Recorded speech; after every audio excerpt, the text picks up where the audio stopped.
Alzheimer's is one of the world's cruelest diseases, robbing millions of people of their health and quality of life before ultimately taking it. Women and people of color are hit hardest. 2/3 of people with Alzheimer's are women. 40% of Alzheimer's patients in the U.S. will be Latino or Black by 2030. Tough problems demand innovative solutions. That's where Us Against Alzheimer's leads the pack, focusing on preventing the disease, detecting it early, and making sure everyone has access to treatments. On prevention, we built a national coalition to persuade the federal government to make Alzheimer's risk reduction a national priority. Our Brain Health Academy educates healthcare and wellness professionals in communities across the country.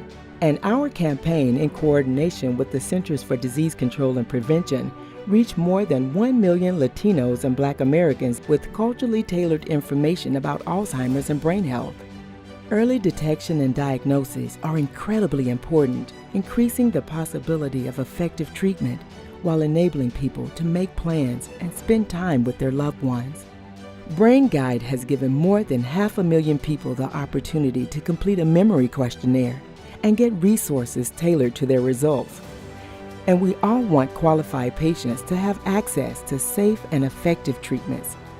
Us Against Alzheimer's is pushing for clinical trials to include more people of color, seeking accelerated federal review of treatments, and calling for Medicare to stop treating Alzheimer's differently than other fatal diseases.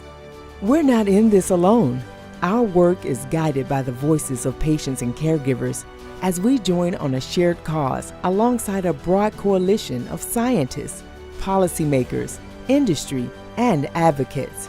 Together, we're bringing help and hope to the people who need it most. That's the power of us.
Welcome to the 2024 National Alzheimer's Summit, presented by Us Against Alzheimer's.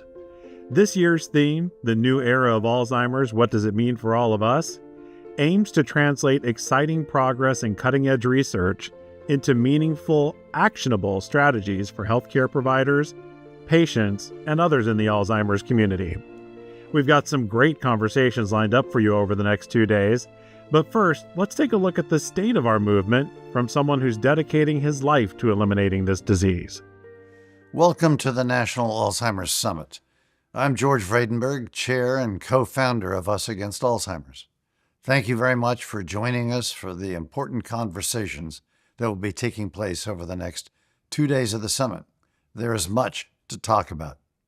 Together, we have created a growing movement that has led to scientific breakthroughs, meaningful policy changes, and groundbreaking treatments in our shared vision to end Alzheimer's. Just take a moment to think about some of the key developments that have taken place in the U.S. this year alone. Approval of donanemab, marketed as Kisunla, a second disease-modifying drug to help people with early-stage Alzheimer's live a better quality of life for a longer period of time. This drug, as well as the first disease-modifying drug, marketed under the name of Leqembi, are now in clinical trials in populations before symptoms arise to see if we can delay and prevent symptoms of this disease for a longer period of time.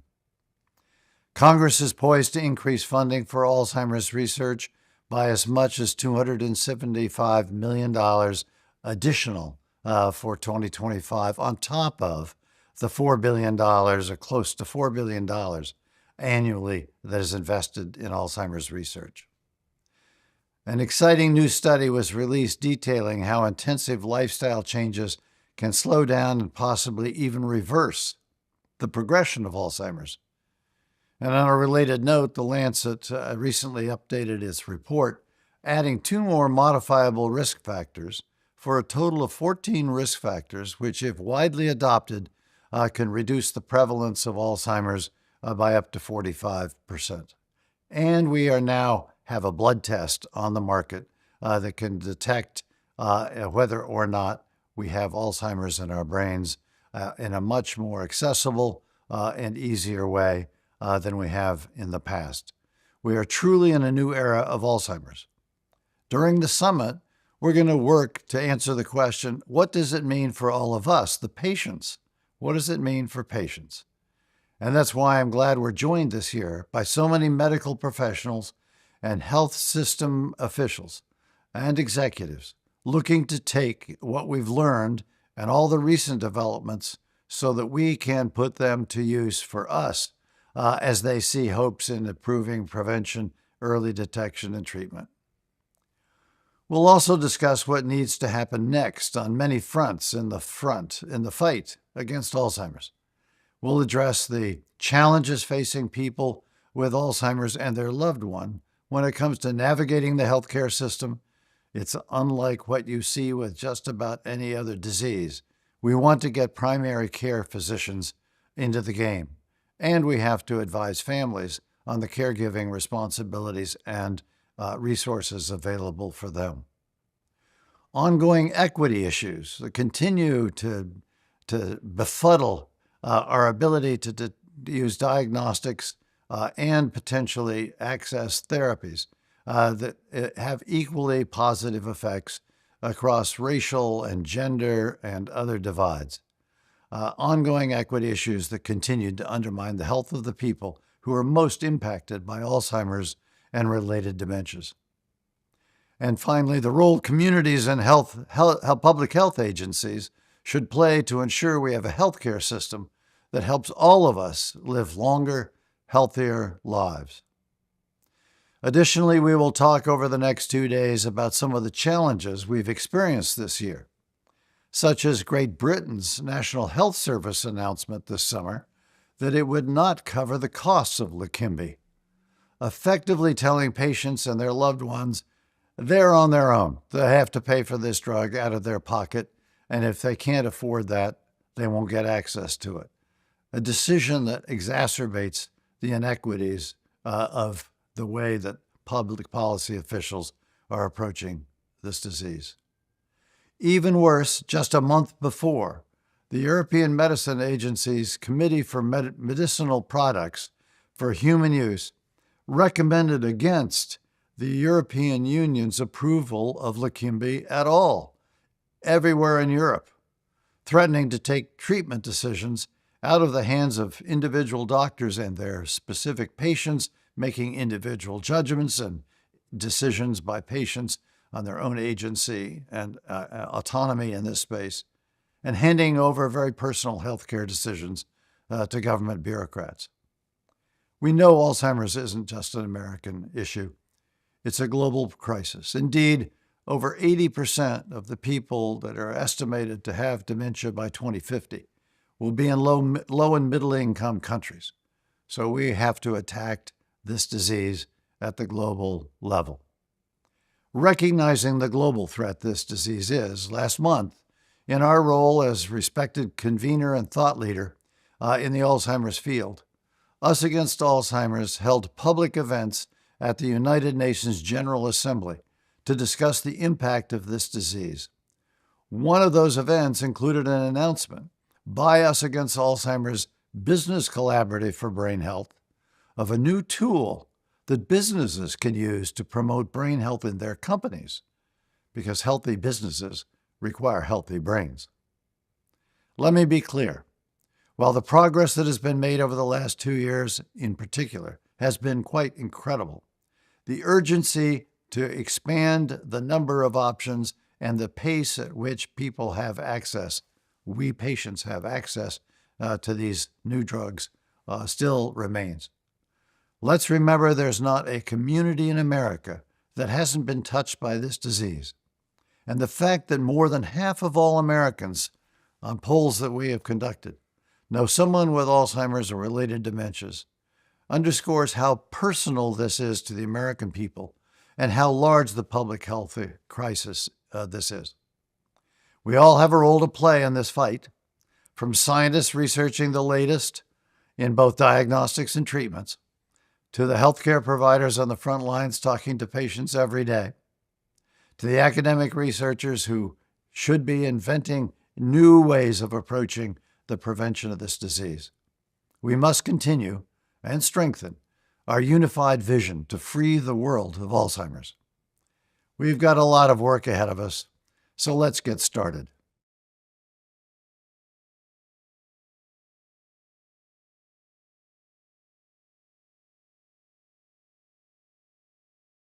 Hello to everyone tuning in to the National Alzheimer's Virtual Summit. Thank you to Us Against Alzheimer's for organizing this important event, and thank you all for your commitment to ending Alzheimer's as we know it. Your work could not be more important. We all know the numbers.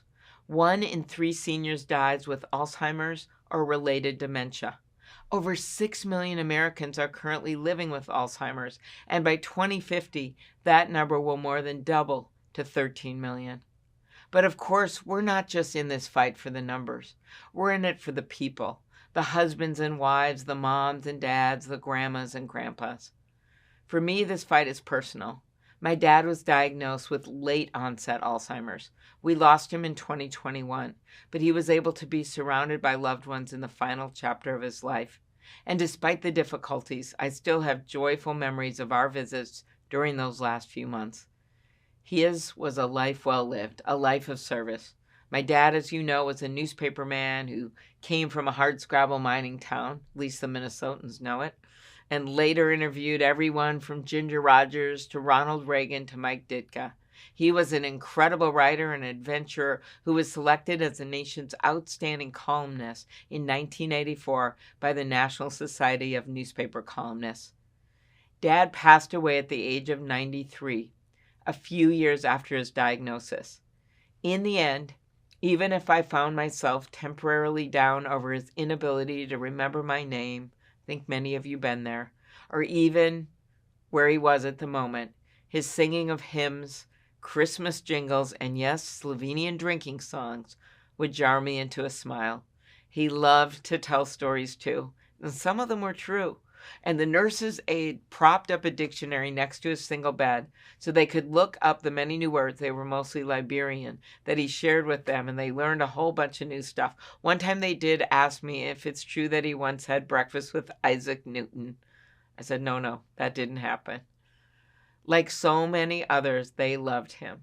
For all who knew him, my dad's farewell was sad but sweet. His zest for life and his resilience were far from a source of angst for me. They were also a source of strength.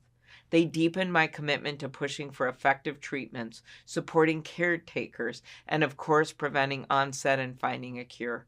That's why I've long fought for strong federal investments in Alzheimer's research. This year, for the 10th year in a row, I worked to secure a funding boost for the NIH along with my colleagues. And over the last decade, Alzheimer's and dementia research funding has more than quintupled. We need to keep this momentum going. That's why I'm also pushing to expand funding for the NIH's BRAIN initiative and the Defense Department's congressionally directed medical research programs, which are critical for developing cutting-edge treatments, medical devices, and detection methods for brain conditions. I'll keep fighting for this funding because we all know that every dollar we put into medical research today paves the way for the treatments of tomorrow. And our work is paying off. Last year, the FDA approved a treatment for early Alzheimer's, and I'm working to make sure seniors have access to it. Just as importantly, as we work toward more effective treatments and ultimately a cure, we need to keep our loved ones with dementia safe. We know that 60% of people living with dementia still wander at least once, and in the worst cases, wandering can be deadly. That's why I've worked with Republican Senator Chuck Grassley to strengthen the Missing Americans Alert program, which for years has reunited wandering people with their families. We joined forces with Alzheimer's advocates from across the country, as well as autism advocates, to get this done. Together, we've made and continue to make so much progress. And together we will build a future where Alzheimer's patients and caregivers can better navigate this terrible disease. To anyone caring for a parent, a grandparent, a sibling, or a spouse, I know you can come away from this summit knowing that you are not alone. Know that I'm in your corner, sending you strength and love, and know that I will never give up the fight against Alzheimer's. Keep up the great work, everyone. Thank you for all you do. Thank you very much, Amy Klobuchar from the great state of Minnesota. Thank you for your championship of this cause over the last 18 years. Thank you for your friendship and your continued efforts in our fight against Alzheimer's. Us Against Alzheimer's offers its deepest gratitude to the sponsors of our National Alzheimer's Summit. Their generous support helps make this important event possible. A special thank you to our 2024 Premier Level Summit sponsors, Biogen, Eisai, and Eli Lilly. And to our Platinum Level sponsors, Alzion and Genentech. In addition, we appreciate our many Gold and Silver sponsors.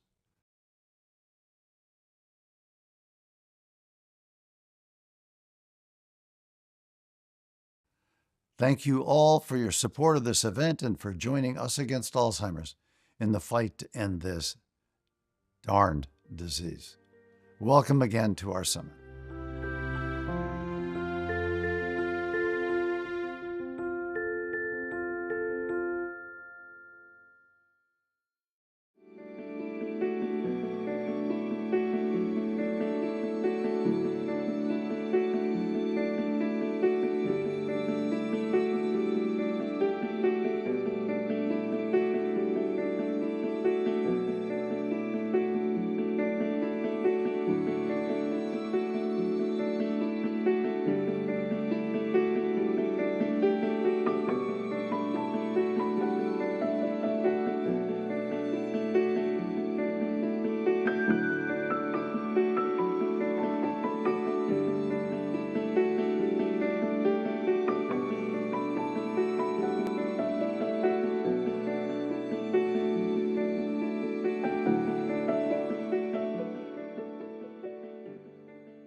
For many diseases, well-defined diagnostic and care pathways guide patients, doctors, and caregivers through the patient journey.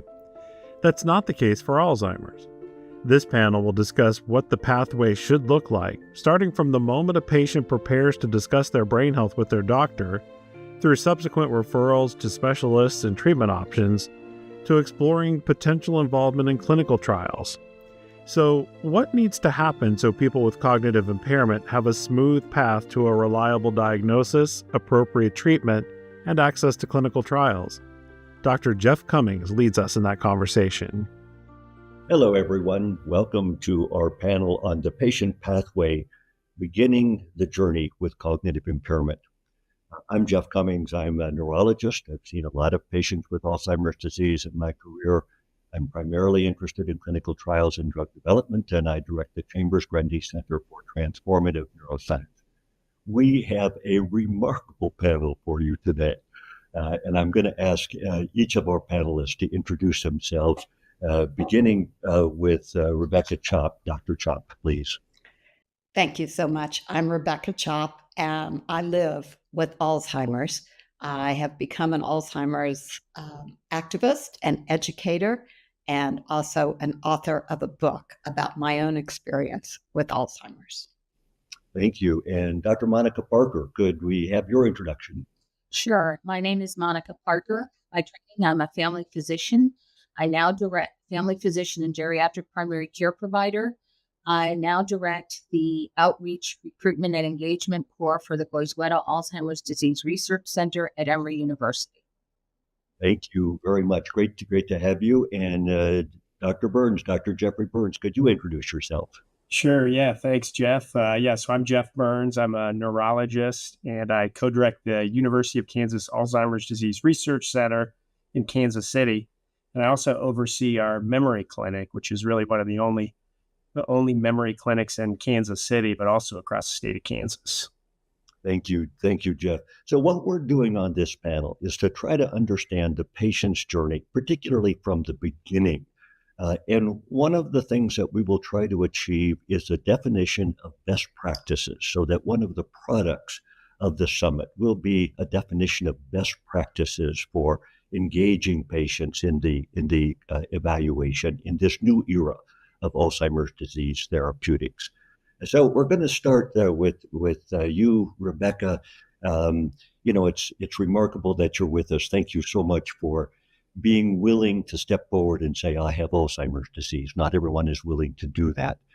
So we're anxious to learn from you today, and would like to start by having you describe what it was like to seek a diagnosis of Alzheimer's disease. What was your initial experience like? What made you raise this question? And then what was your encounter with the medical system?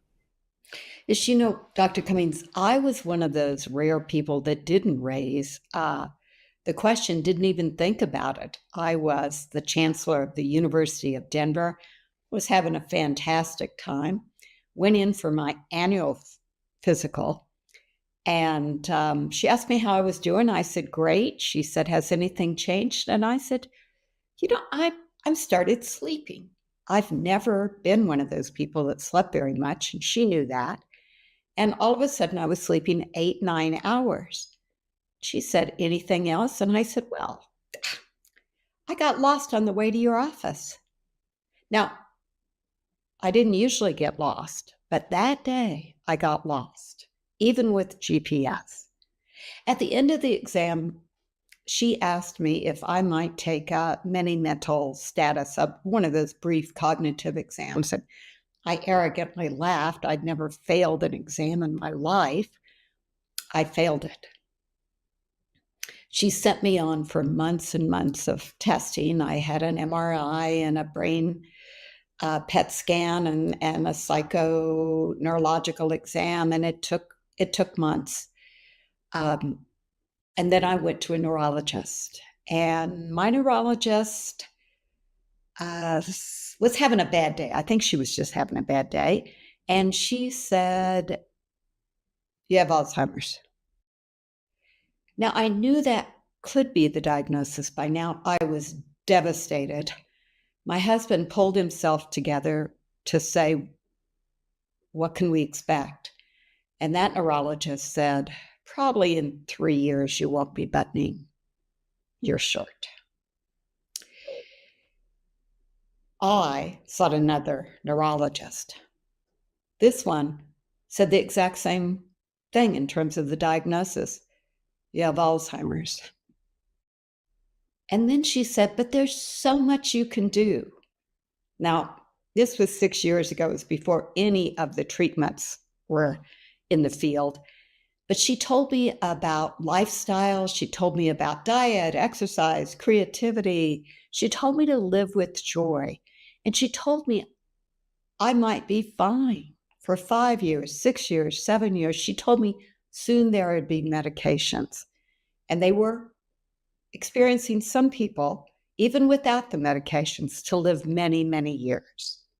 Now, what the point I want to make is, other than that one neurologist who I like to think was having a bad day, my story is best practice. A primary care physician caught it before I even could, and a neurologist encouraged me to live well. But now, as an educator and activist, I've talked to so many people who don't have my story, people who beg to be tested. My sister begs to be tested. My mother and grandmothers both had Alzheimer's. Her doctor still won't test her. Or others who get tested and the doctor decides not to tell them. My story is best practice, but we need more best practices in the field. Well, thank you for sharing that, Rebecca. That's a fantastic story. Dr. Parker, you're a primary care physician. You're interacting with patients all the time. How do you relate to Rebecca's story? How is it to be in the front lines with patients requiring care and seeking diagnoses?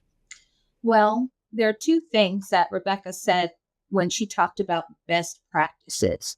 I listened very carefully to what she said. And one of the things she had access to 6 years ago, which isn't really commonplace, wasn't commonplace then and is commonplace now, is she had a PET scan.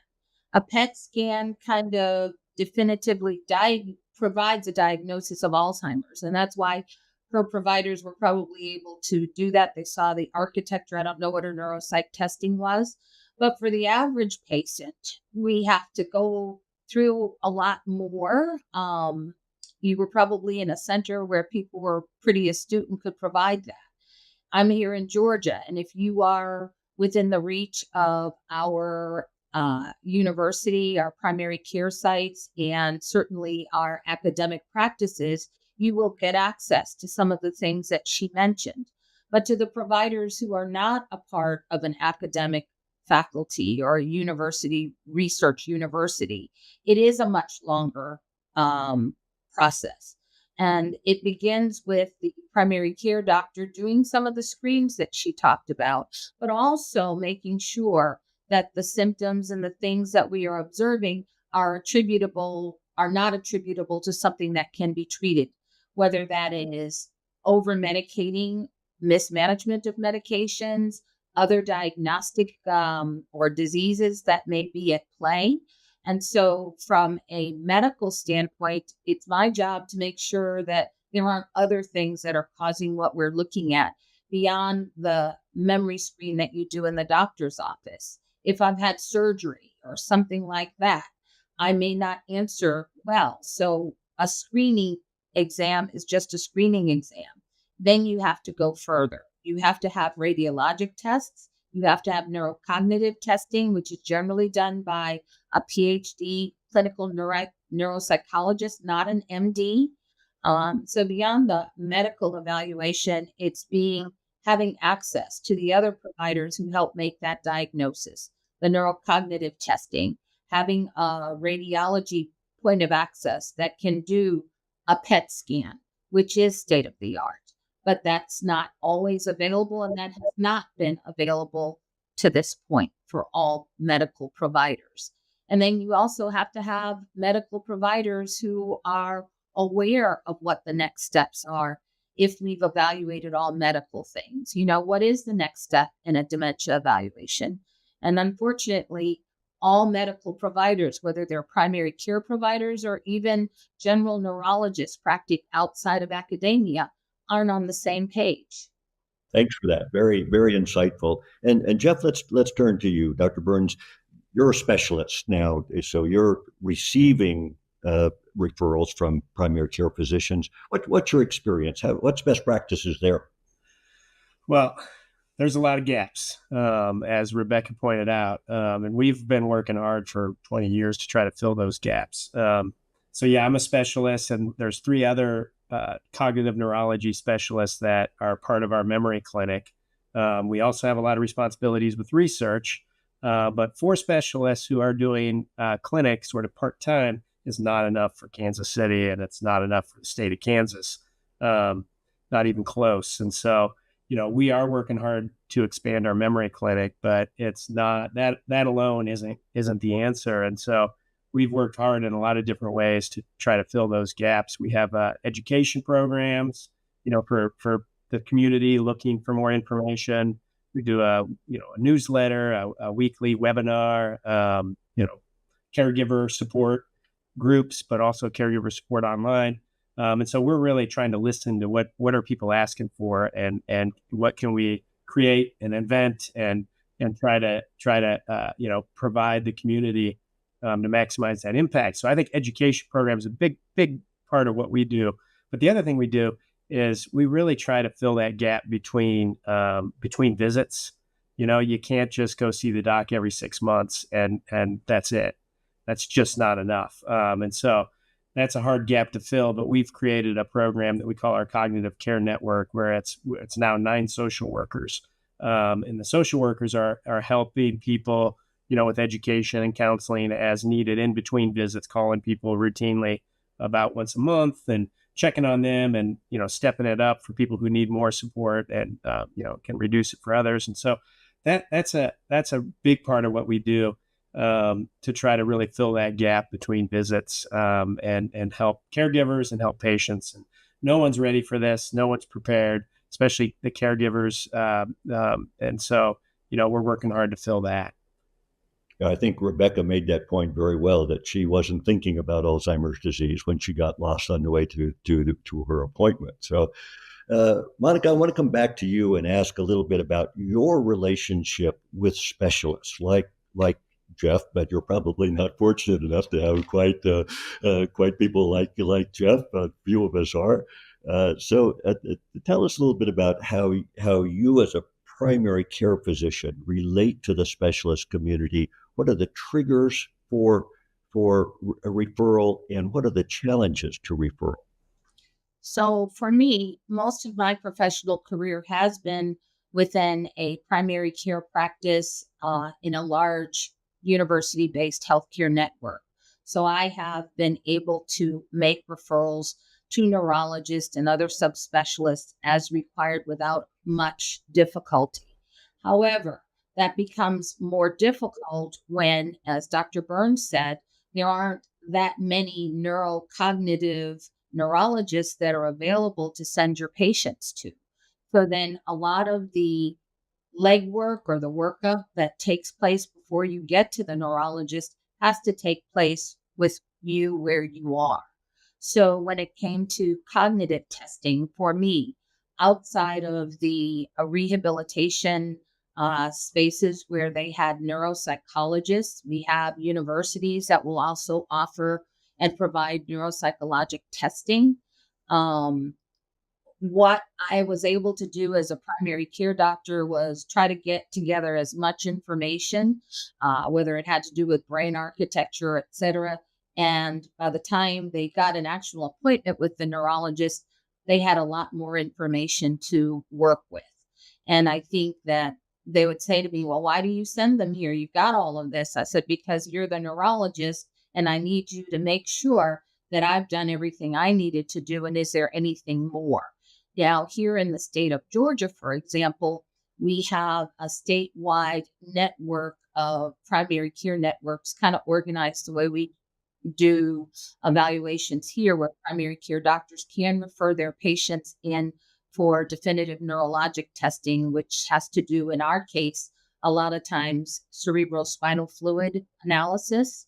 Um, we may not have statewide availability of definitive PET scans for looking at the brain, but most hospitals will have MRIs, but they may not have PET scans. And so getting people referred into our main campus for something like that is generally a little bit easier if you have some of that together.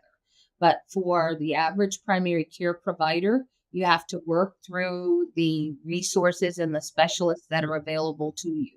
And they may not always be at an academic health center. They may be local uh, universities. I mentioned that before for neurocognitive testing. When it comes to most Alzheimer's research, getting your patients involved in research, most of the definitive Alzheimer's research is going on in a university setting. But as time has gone on, we're learning how to better engage people across the community, across places, across the state in different aspects of neurologic research. But it's really important to have a network of subspecialty providers that you can refer to. And that's not always in an academic medical center. That may be at a university. It may be at a teaching hospital that is not affiliated with a university. But generally, if you have a memory assessment site in your state, that may be a resource. It's all very Thank you for that. I think what I'm hearing there is best practices about a physician network that allows these kind of referrals. Jeff, I'd like to turn to you about the other end of that. You're the specialist in a network. Can you tell us about how you interact with primary care docs from your perspective? Yeah, so I mean, we're working really hard to try to think about how do we, develop new models of care that bring together primary care and specialists in more efficient ways. And so we have a health system-wide project that we're working on, but we also have this cognitive care network, which I mentioned earlier, where that's 120 primary care docs that we're supporting, and our social workers are going to their offices to support the care that they are providing their patients in their community. And so that's important. But, I don't think the answer is to work, it isn't going to be telling the primary care docs, send people to our memory clinic and they get in the back of the line and wait 6 to 12 months to get in the door. That's the way it is now.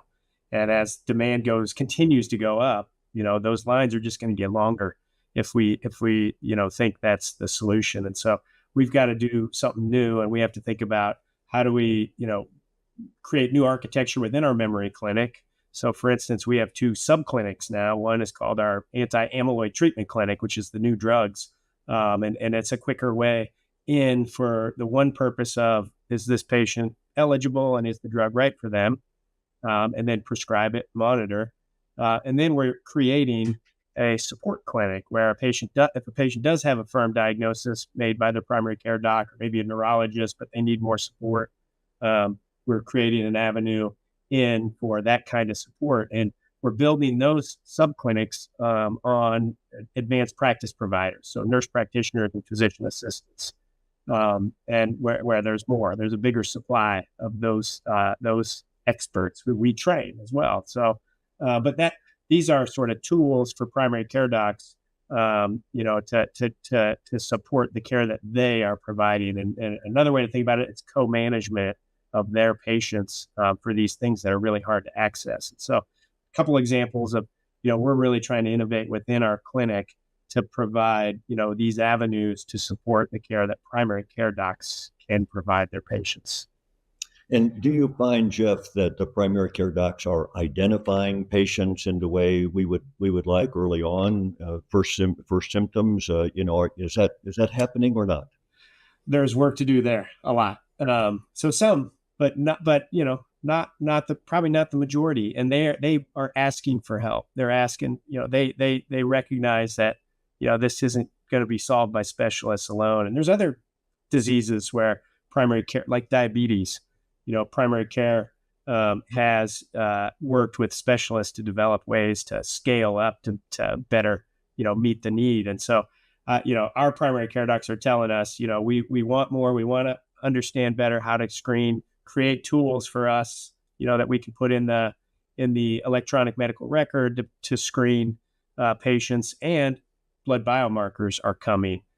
Help us understand what those are and how we can use those. So they're asking for help, and knowing that they are a key part of, the solution. Great, thanks. We'll come back to the blood biomarker question in a moment, but Rebecca, I'd like you to reflect a little on the discussions that you've heard here. Does this resonate with you in terms of the relationship between the primary care doc and the specialist doc? How can we operationalize that into best practices? Well, it does resonate, but I would simply make a plea that we need more doctors. We just need more neurologists and more primary care physicians. When I started out 6 years ago, I saw my neurologist once every 3 months. Then it went to once every 6 months. Now I'm really lucky if I see her once a year. I'm in a part of a nonprofit health system, and they are just stressed to the limits. And, I live in a fairly urban area. As Dr. Parker says, you get out in rural areas and it's even worse. I have a friend who lives in Wyoming. She's in the mild cognitive impairment, the very early stages of Alzheimer's. She has to travel about 200 miles to see a neurologist. So we need more doctors. So if you have grandchildren or children, get them to medical school ASAP. Secondly, we need as the doctors have said, more training, both for primary care and also for nurses, PAs, and others. There's so much they can do. Once you get your diagnosis, there's no reason that a nurse or a nurse practitioner or something couldn't provide some interim support. So I think we just need more education. We need more doctors. And we also need, and I guess since I'm the patient, I can say this, a insurance or healthcare system that supports all of us. Because if you have to go out of network, like I occasionally have to do just to get care, it is so extremely expensive. Thank you for that. Jeff, I want to come back to you about increasing the workforce. You mentioned that you work with advanced practice providers, for example. Could you tell us a little bit about that? And then, Monica, I'll come to you and ask you about your experience with non-physician workforce members. So, Jeff, what are you doing? Yeah, well, Rebecca said it right. We need more neurologists. We need more doctors. We also need more, advanced practice providers who have training in this area, because the workforce issue is a huge one, and it's holding us all back. There just aren't enough doctors. There aren't enough trained advanced practice providers, and so we do have a physician fellowship where we train docs to be, dementia specialists.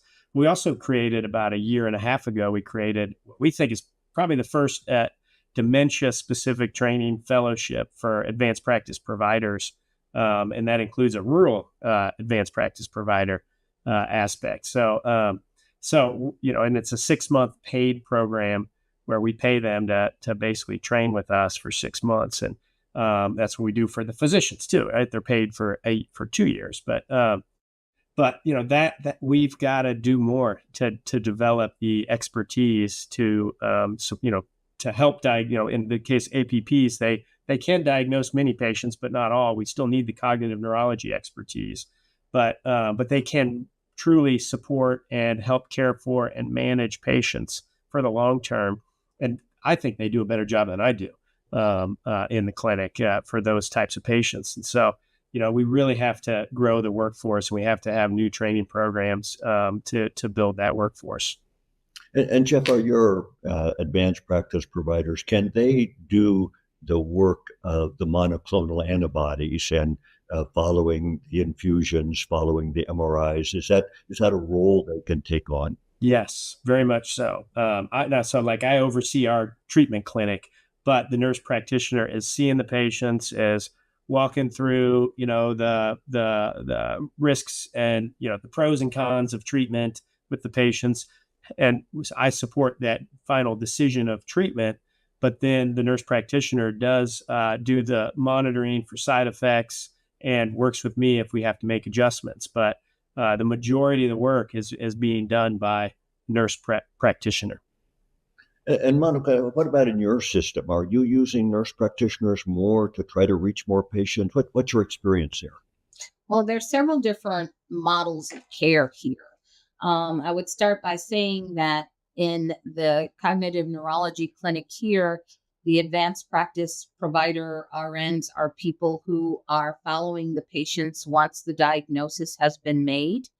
And most of the time, when the diagnosis has been made, most patients are sent back to their primary care doctors for chronic disease management. And for people with advanced dementia who are not candidates for things like the monoclonal antibodies, they have to receive continued medical care and management. And that may be done by their primary care doctor. It may be done in the neurology clinic. The advanced practice providers do the neurologic things, but chronic disease management, most patients with dementia have other chronic illnesses that need to be managed. That's done by their primary care doctor. Here we do have a system called the Integrated Memory Care Clinic, which is kind of like what Dr. Burns described. Patients with dementia, advanced dementia, receive most of their primary care and neurologic and psychiatric management, medication adjustment via advanced practice provider.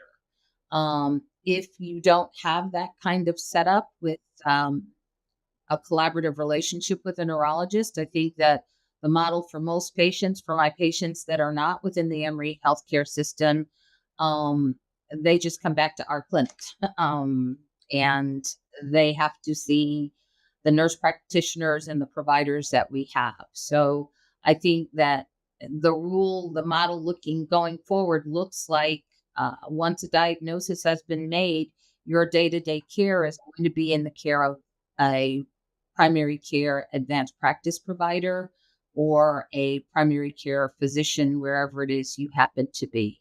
But diagnostically here, the neurologist makes the diagnosis. And for the monoclonal antibodies, that is administered by a neurologist in our setting. That is not administered by an advanced practice nurse. Mm-hmm. Okay. And is the system working such that there is not a long waiting list? Are people able to get in to see someone in a relatively short period of time, or are you just overwhelmed in the system? I think it depends. If the patient that's referred in has all of the things, you have imaging, you've had documentation of all medical problems being stabilized, it's really not that much. There isn't a whole lot more diagnostic work that needs to be done. I think that's being done fairly efficiently.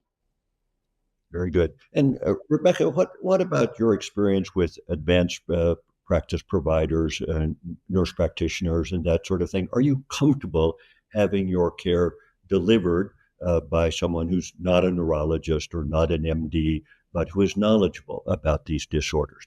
What's your thought? Yes, I absolutely am. I mean, I think Dr. Burns said they could sometimes be better with patients than the doctors. And I have fabulous doctors as we have with us today. But my experience with nurse practitioners and other advanced medically trained people is fabulous. I think, I'm happy that I am under the care of a neurologist and a primary care physician, but on a day-to-day basis, I am thrilled to see a good nurse practitioner, for instance. And you mentioned that it's a year between visits with your neurologist. Correct. Do you see a nurse practitioner between those visits? I have access to a nurse practitioner through my primary care physician who has some advanced training in memory care, but my neurologist does not have one. And I don't live too far from Kansas, so I'm sitting here dreaming, could I Could I sneak over to Dr. Burns's clinic if I need to? Anytime. Okay. That's great. Well, I think one of the things I'm hearing here is that best practices may involve workforce development so that we're able to absorb a larger workload that we can foresee is coming, and which we welcome because we want earlier diagnosis, more diagnosis, and better care. Jeff, I want to come back to one thing that you touched on, which is the coming blood-based biomarkers. We know that we're very close to a biomarker that can be diagnostic of Alzheimer's disease. This is the p-tau 217 test that looks so promising at this point.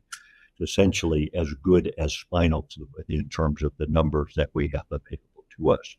So let's start with you then, Jeff. Is this a game changer? Is this going to radically revolutionize what you do in terms of care? Well, not. I'd say yes, but not overnight.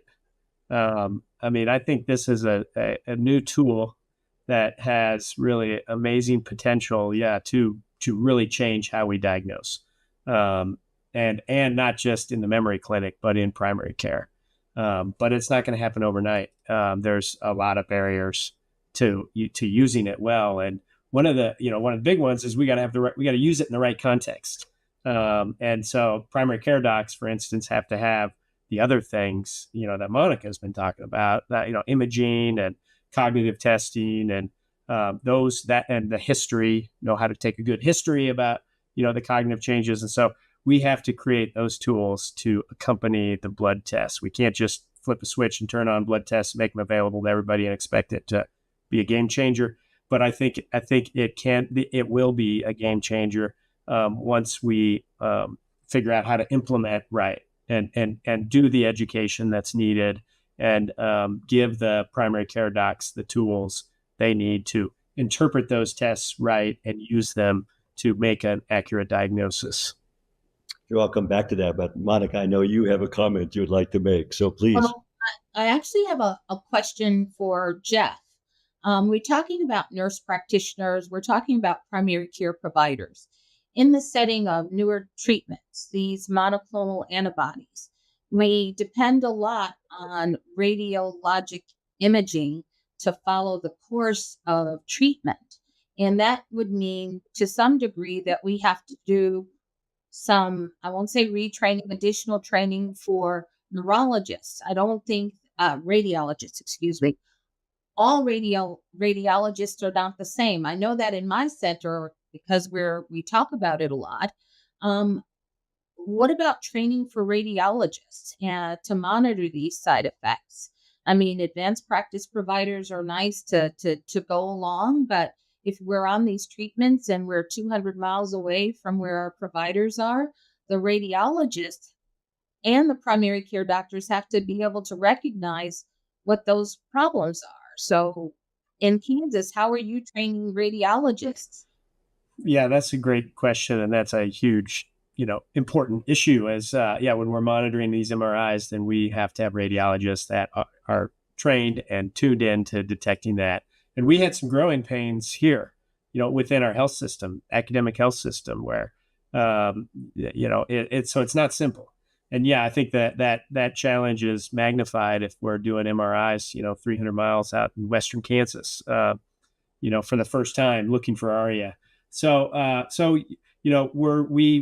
for now, we're demanding that people come to us to get their MRIs done, but we're beginning to work with imaging centers and talking to radiologists and making sure that they're tuned in and trained up and, have the right sequences for the MRI to detect these side effects that we worry about. I think another exciting development is artificial intelligence applied to MRIs. The data look pretty good at this point in terms of AI applications being as good as, if not maybe better than, many radiologists in terms just of the sensitivity to change, which is very hard to see with the naked eye in some cases. Monica, I want to be back to you about the blood test and think a little bit about the impact of the availability of a blood test for Alzheimer's disease on your practice? What would that look like? I think that if insurance covered it and it was an affordable option, that certainly for me, and again, I've had the benefit of working alongside neurologists who are working in research and seeing my patients. I would be very comfortable utilizing biomarkers because I would feel comfortable with the next step. I'm not sure that people who are family physicians in other parts of this state would be as comfortable. Um, for example, if it would be good to help with the diagnostic process, and I'd be happy to use it within proper guidelines. But I'm aware of that because I've had the benefit of working alongside the neurologists as these developments have been made. So I'm aware of the challenges, but everybody who's like me in this state hasn't had that advantage. But I think it would be helpful if we have done the diagnostic workup and maybe we don't have somebody available who can do a lumbar puncture because that's part of our diagnostic workup. I think being able to say, we've got these MRIs, this is what we found, and we've done the blood biomarker, and this is what we found. I think that would make it a lot easier for providers. I think it would be a lot more cost effective for those of us who see not only patients who are, how do I say this, underinsured or non-insured, in communities where they are non-native English speakers. That's always been a barrier. And clinically now, a lot of the patients that I see are non-English speaking. So I'm in for Medicare, Medicaid, and universal coverage for PET scans and for blood biomarkers that can give me the result I need independent of whether or not I speak English or Spanish or Chinese or anything else. That's a really good point. Jeff, Rebecca, I'm going to come to you, but Jeff, I want to come back to you and ask about how you see the implementation of the blood test. Is this, let's say it's positive. Is that a shortcut to the APP to decide whether they're a candidate for therapy? Or how much would you expect the primary care practitioner to do in addition to a blood test? How do you see it? Well, yeah, so I think we can do a lot of this in primary care if we have the cognitive screening and the biomarker support. I think in primary care we can get an accurate diagnosis, and that's hard to implement. But then from there we can get primary care docs referring into our memory clinic if it's in our world, a straightforward diagnosis, and there's not a lot of sort of cognitive neurology complexity to it. It looks like Alzheimer's from every angle.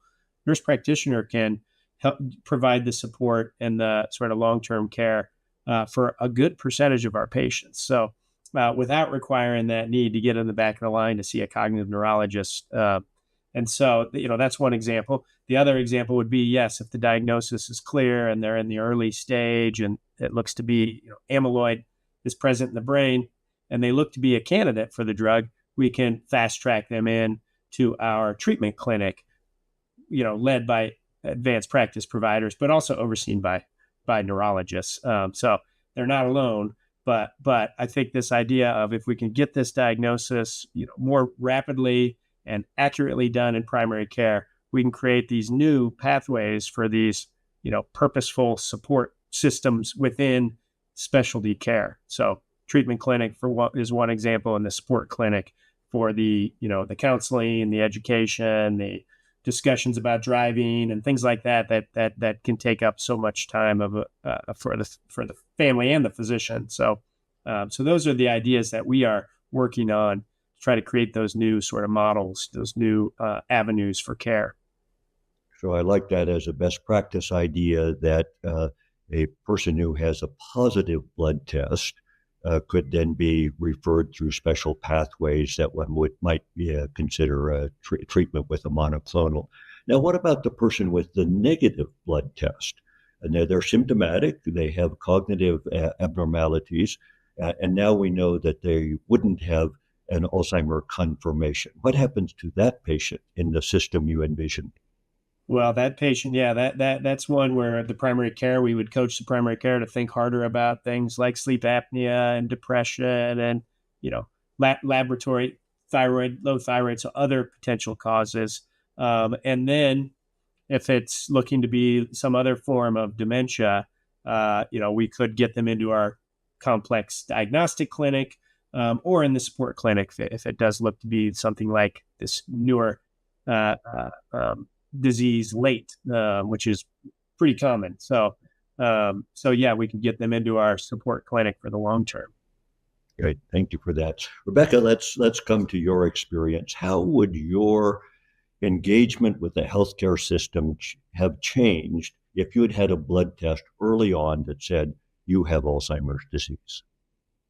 Well, I think the underlying message here has to be the earlier the diagnosis, the better. And if the blood test could have helped me even earlier, that would have been incredible. I changed my lifestyle, I reduced my stress. That's the key. So the earlier the better. The second thing I want to underscore is what Dr. Parker said. This potentially, if insurance covers it, or yes, universal coverage, will mean that we expand access. On the one hand, we're discussing mainly the scientific side. But let me just say for a moment, equally problematic is that people don't go and report to their primary care physician. They're not asking questions. This is a scary disease. I think the research side, I think biomarkers, when it's all developed and insurance is covering it, will reduce the stigma about getting tested. Right now, we're undergoing massive education of the public to try to get them to go to their primary care physician. If they can think that they can go to a Dr. Parker, they can just get a blood test, and that could start this process. That could be revolutionary. Revolutionary. Okay, great. And Jeff has pointed out that this is a slow revolution that he expects, not a fast resolution. I think that's an appropriate caution that it takes a lot of education to learn how to use blood tests well. And I think we're in that transitional phase right now, trying to understand what is their role in terms of diagnosis and management. I'd like to take up another kind of question now. And Rebecca, I'm going to start with you for this. I know you've been a member of Voices of Alzheimer's Disease. Tell us a little bit about your participation in that group, and more broadly, are there support groups that have been useful to you in your journey? Let's step outside of the direct medical care discussion for a moment and think more broadly about what patients need once they have a diagnosis. I think anytime you have a major disease or a major life-changing experience, talking with other people who have going through the same thing is so beneficial. So Voices of Alzheimer's it was started by Jim and Jerry Taylor, who got together a group of people who, like Jerry Taylor, had Alzheimer's. So we really started as a support group. Then we became more of an advocacy group. And I have participated in any number of support groups. I'm a frequent speaker, and I also am a frequent attender, because not only support, I think education is power. And the more you can get educated and your care partners can get educated about this disease, the better you are, I think. I didn't know much. I mean, I remembered my mother and my grandmothers. They were terrible memories. They were all diagnosed very late in the disease. But as I got educated, I realized there is so much you can do.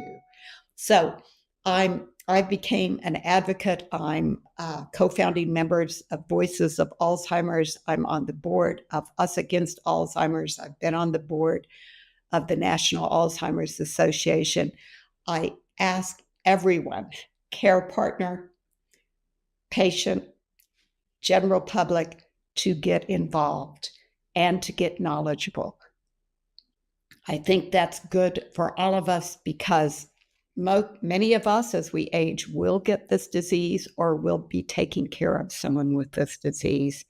And if you aren't doing it directly, your neighbor, your best friend, your cousin will be one with this disease.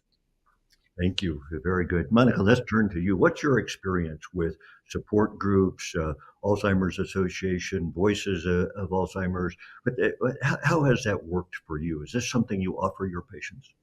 Yes, I think that advocacy organizations, I'm going to use that word, whether it's the Alzheimer's Association, Voices of Alzheimer's is one, Alzheimer's Foundation of America. These different organizations have support groups. They offer different kinds of support in the community.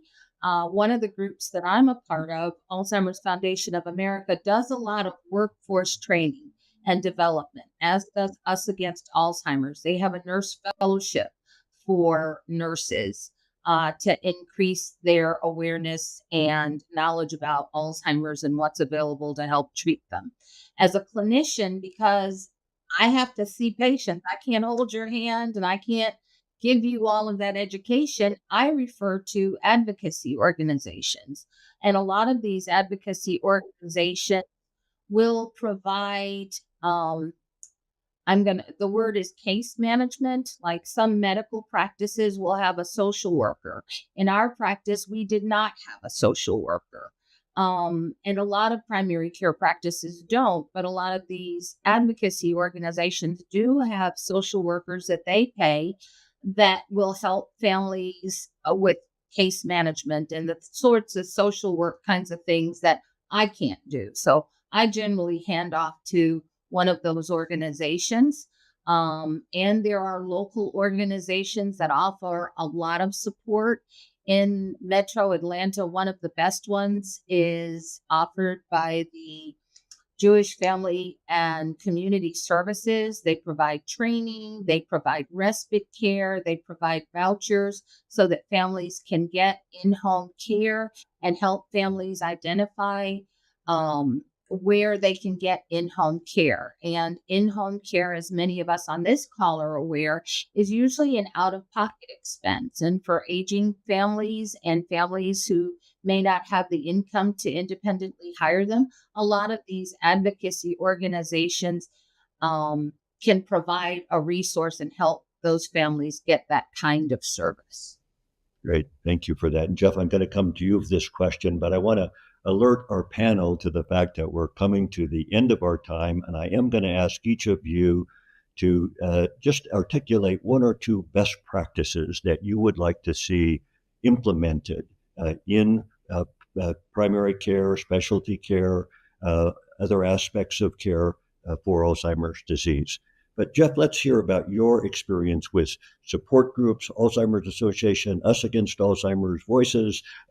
What organizations have you found useful, and how do you use it with your patients? Yeah, well, they're all important. And I mean, this is a community effort. It has to be a community effort. It can't just be a center or a researcher or a clinic. It has to be a community effort. And so we partner with all those organizations, but we, locally, we work with, I wouldn't say, actually, in the middle of Kansas, we work with a group called OCCK for better, we're working for better access to rural communities. In Kansas City, we're working with El Centro and the Black Healthcare Coalition. We've been working with them for a long time to really try to improve access in urban and underrepresented groups. But I do want to point out, the other important thing is a lot of this stuff, pretty much everything I brought up in terms of our care network and our educational programs, our social work support group, we got 9 social workers. These don't provide a return on our investment. And so we committed to growing these things and without a clear return on investment. And at this point, and so how do we do it? Well, philanthropy has played a huge role. So people in the community who are supporting us building these programs. And we're also partnering with some groups. The NIH has supported some. The Davos Alzheimer's Collaborative is supporting our efforts to really build this health system-wide dementia care program. So, it takes everyone and community groups and centers like ours coming together to fight this battle. Thank you. Yes, and I think the philanthropy is so important. Now we're down to just a few minutes left, so I want to ask each of you to just very briefly say one or two things about best practices that you would like to leave our audience with. Rebecca, let's start with you. One best practice would be to expand the workforce and to educate more nurse practitioners, etc. The second best practice I want to underscore is that there are lifestyle changes that we can all adopt right now to have a brain healthy lifestyle. So if you get Alzheimer's, diet, exercise, creativity, sleep, reduce stress. But if you don't have Alzheimer's or don't have it yet, do those things. Have a brain healthy lifestyle. Thank you. Monica, how about it? One or two best practices here? Take advantage of your annual wellness visit. And during that time, that's a time at which your primary care doctor can give you a memory screen, an anxiety screen, and depression screen, and start the kinds of evaluations that we've talked about here. Annual wellness visit. Everybody needs one.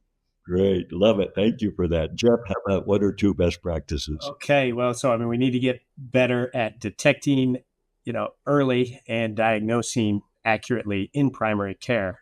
Then we need to get better after a diagnosis is made at providing the support and the care management, and the lifestyle, the lifestyle adaptations and coaching and providing those things. So glad Rebecca brought that up. So that care management after a diagnosis is made. It can't just be see the doc once a year, every 6 months. It has to be. We have to have sort of multidisciplinary support from social workers and other lifestyle, hopefully, coaches. So we need to get better at that. Great. And I would just add the network of primary care and specialists and other workforce members, really important. And the coming blood tests are likely to be extremely useful. So we're all looking forward to that. I want to thank our panelists. What a great panel. My gosh, I've learned so much in the last hour. So thank you all for being here today, for contributing in this important way. And I'm sure our audience really went away very enriched in terms of their understanding. Thank you so much. Dr. Cummings, thank you and the entire panel for this important conversation. Coming up at 2:30 Eastern, we'll talk about the important insights clinicians have gained when it comes to treating people with innovative medications now on the market. Stay with us.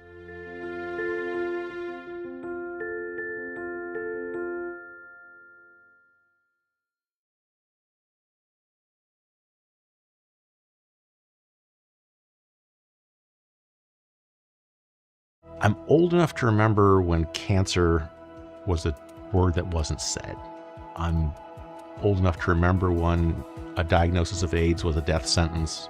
Those things are manageable now. But people sort of treat Alzheimer's as part of getting old. It doesn't have to be that way, but we all have to fight to make that stop.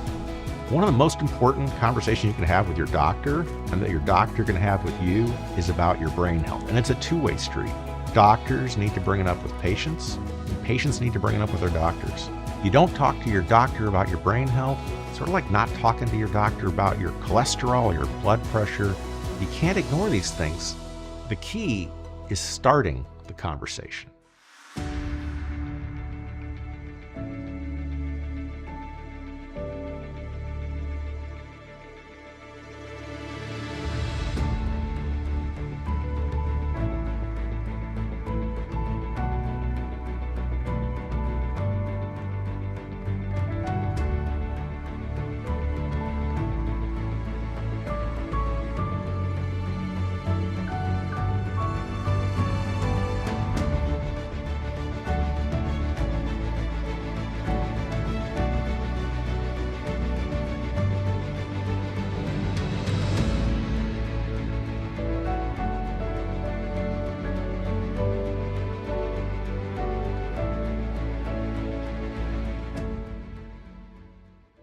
Hi, I'm Sean Taylor, a board member with Us Against Alzheimer's. my husband, Ray Howard Taylor III. And we'll have, 37 years next month. And the love of my life. To see this man now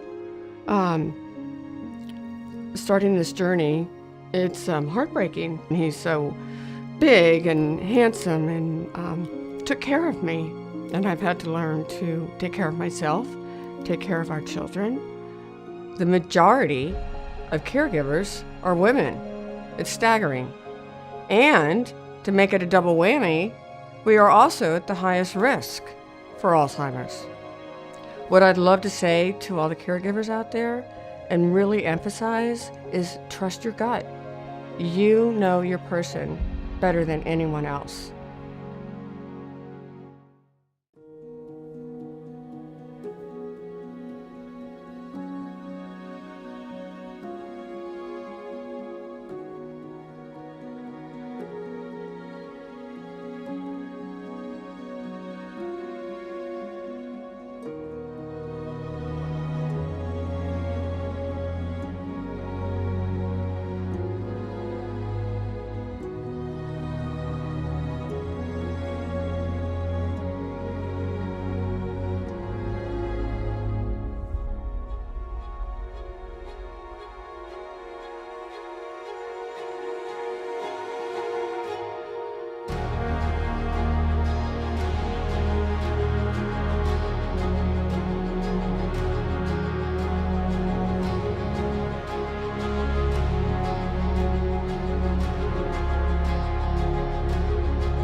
Hello, I'm Tatsuya Yasuno, Chairman and CEO of Eisai Inc. in the United States. Welcome to the Us Against Alzheimer's National Alzheimer's Summit. Eisai is proud to sponsor this important event where experts discuss the latest advancements aimed to benefit patients, care partners, and healthcare community. A new age for Alzheimer's disease stands before us, with unprecedented possibilities for patients, care partners, and healthcare professionals. We know that this new age would not be possible without the hard work and dedication of Us Against Alzheimer's. Your work across multiple disciplines in the Alzheimer's disease space, including brain health, education, policy, and clinical trial development, has driven truly impactful change for the community.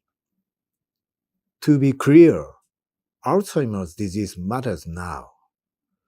And as the makers of Leqembi, we are proud to make this treatment option available to those who are affected by this progressive, devastating disease.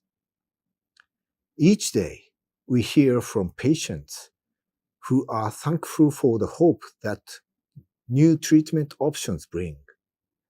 We thank these patients for sharing their stories, and we thank each and every one of you for your dedication, advocacy, and partnership, all of which are vital to improving patient care and outcomes.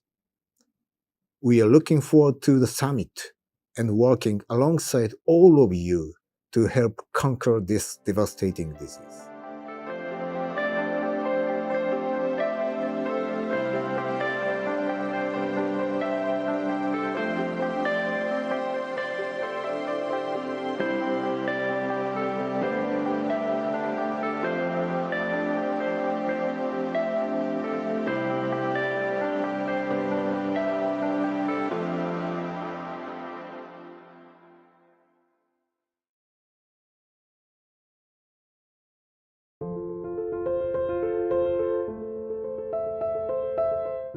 Welcome back.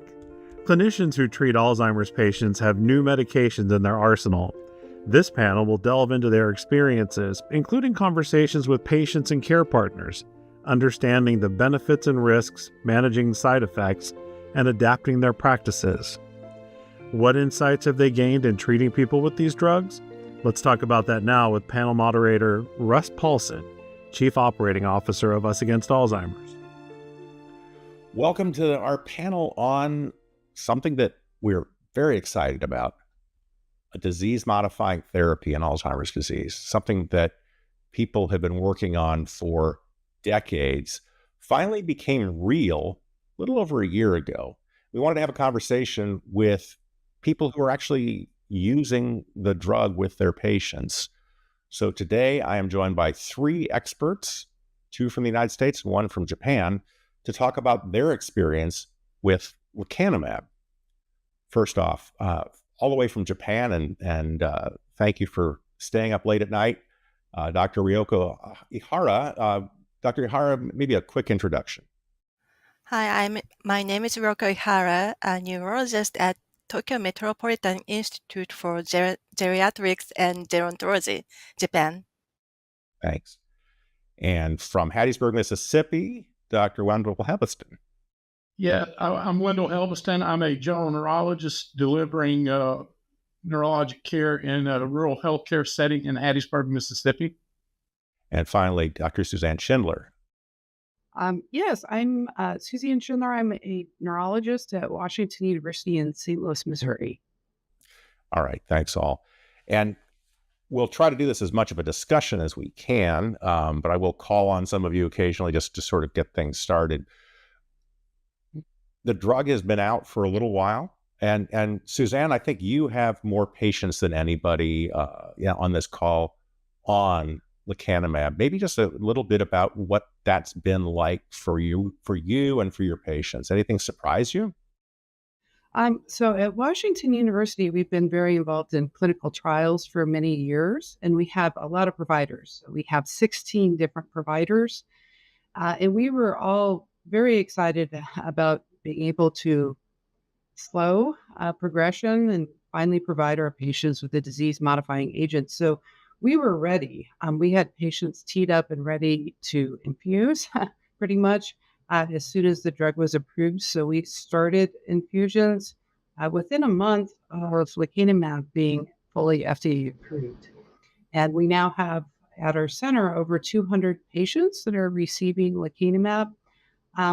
And in terms of adverse events, they've really been completely in line with what we expected from the clinical trial, the large clinical trial of the drug that led to its approval.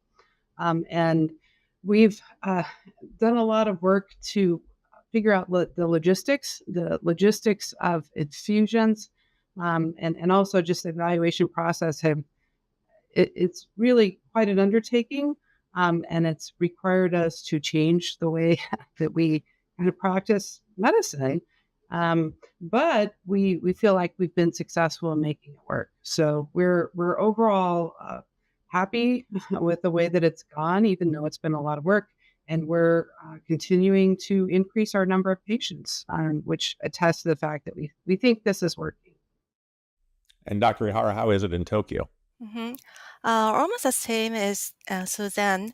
I have been involved in clinical trials of anti-amyloid antibodies for several years. And in Japan, lecanemab was approved in December last year. And we are now using lecanemab for 75 patients. And of course, we experience some adverse event, but not so severe for now. So, but the largest barrier to extend lecanemab use is limitation of space for infusion. That's a big problem. And Dr. Helveston, you practice in sort of a different context than either of these 2 doctors in the big medical centers. Well, yeah, we do. I have two other partners at this location. We do not do clinical trials, but we had an active infusion service with 8 beds before the approval of lecanemab. We infuse MS drugs and things for CIDP like IVIG. We do headache infusion. So we had a lot of experience with infusions and with running an infusion center. So we started doing more biomarker testing, and like the physician in Washington University, we had patients that were basically banked up from doing biomarker confirmation. So we were able to get a quick start. We've got about 65 on for our 3 docs. So we all talked about sort of the risk of adverse events, and ARIA is the thing that people worry about. And Dr. Ellis, I'll start with you. 65 patients. What's been the experience with ARIA so far? Our experience has been absolutely conforming to the clinical trial and to the package insert information. Our numbers are right down the middle with what we expected. It is interesting. We focus a lot on the potential ARIA and side effects from treatment, but on the effect side and on the positive side, we feel like we've had some really good stabilization in some of our patients we have treated. So the good thing is that we've seen patients stabilize and is pretty well tolerated. We have seen our share of the ARIA cases, but overall, our experience has been that it's the risk benefit seems to be in a good place for this drug. Talk about what your experience with ARIA. What's that look like? Have you had anybody who has been seriously sick with it? I haven't had anybody that's been seriously sick. We've had a few people that have come in with headaches and a little bit of confusion. We did scans outside of the normal protocol scans, and they had new ARIA. I've had one case that had both microhemorrhages and edema, ARIA E and ARIA H. We've had to take a couple of patients off, but generally they've been asymptomatic. Most of them have been caught in the protocol scans. And how about you, Dr. Ihara, with ARIA, and what's it like? What's it been like for your patients? I experienced 5 ARIA patients for now. One is mild ARIA E, and one is mild ARIA E combined with moderate ARIA H, and 3 ARIA H, mild ARIA H. Everyone is asymptomatic. Every ARIA was found in scheduled scan. Actually, frequency of ARIA is lower in Japanese population in clinical trial as well. And are they all resolving? The ARIAs? Still, we are observing. Yes. And Suzanne, out of the 200, what's the ARIA picture been like at WashU? So we have 154 patients who've had at least 4 infusions in their first monitoring MRI, which is typically where you pick up ARIA. And out of that 154 patients, 30 have had ARIA. So about 20%, which is what was reported by the trial. However, it's important to note that 20 out of those 30 were mild ARIA. So if you have one teeny little microhemorrhage or one very small area on T2 hyperintensity on a scan, that counts as ARIA. So the threshold for ARIA is extremely low, and so that's why we're picking up, that rate of cases. And out of those 30 individuals with ARIA, 7 were symptomatic. And as we've heard about, the symptoms are often things like headache or confusion. 4 of those have had mild symptoms where it really didn't affect their life, their everyday life. 1 had moderate ARIA where it did have some impact on their activities. And then we had 2 people with severe ARIA that we hospitalized. And so we do take this seriously, but I think it's important just to provide the context that we're talking a couple % of people that have more severe impact. And so we're continuing to monitor people, but most people are tolerating it quite well. And of course, you don't hear about all the patients that are doing just fine and continuing to get their infusions every couple of weeks without any events. I would like to make an observation without data. I think that we've seen a few more ARIA cases in patients that have lower scores on bedside testing.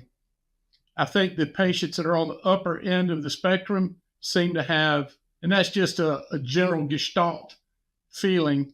I think we've had a few more in cases that have, minimal status from 23 to 25 than we have in patients that are a little higher. That's my impression. Early patients, I have not had, I think, as much ARIA. And in managing the ARIA, Ryoki, you said it's all been asymptomatic, but where you've had symptomatic ARIA, and Suzanne, you had 2 who had to be hospitalized. I guess maybe let's talk about the ones because people worry about this. The folks who get hospitalized, what's the treatment for them? What's their course? It depends on what their symptoms are. In some cases, we have been treating patients with steroids. So those 2 patients did get steroids. However, there's really not a lot of data on whether the steroids are actually effective.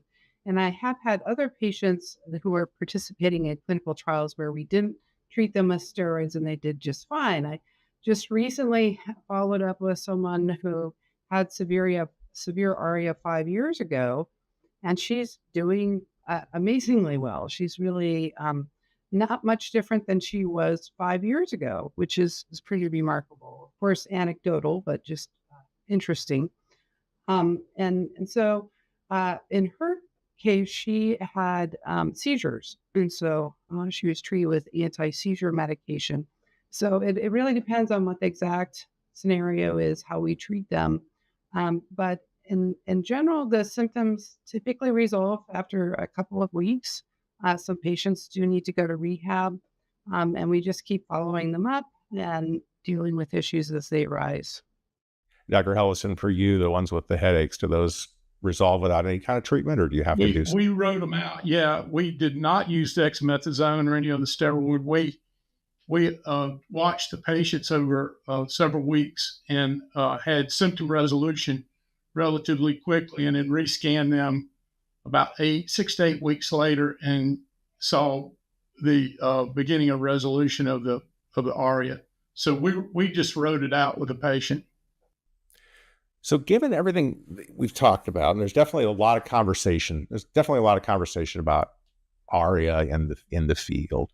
But as a couple of you pointed out, there's not been a lot of conversation about benefit. And certainly when you're talking to patients before they decide that they want to do this treatment, you have to have a conversation about risk and benefit. So I'm curious how you talk about risk and benefit, particularly with a drug where the benefit is not suddenly you're better, it's that you get worse more slowly.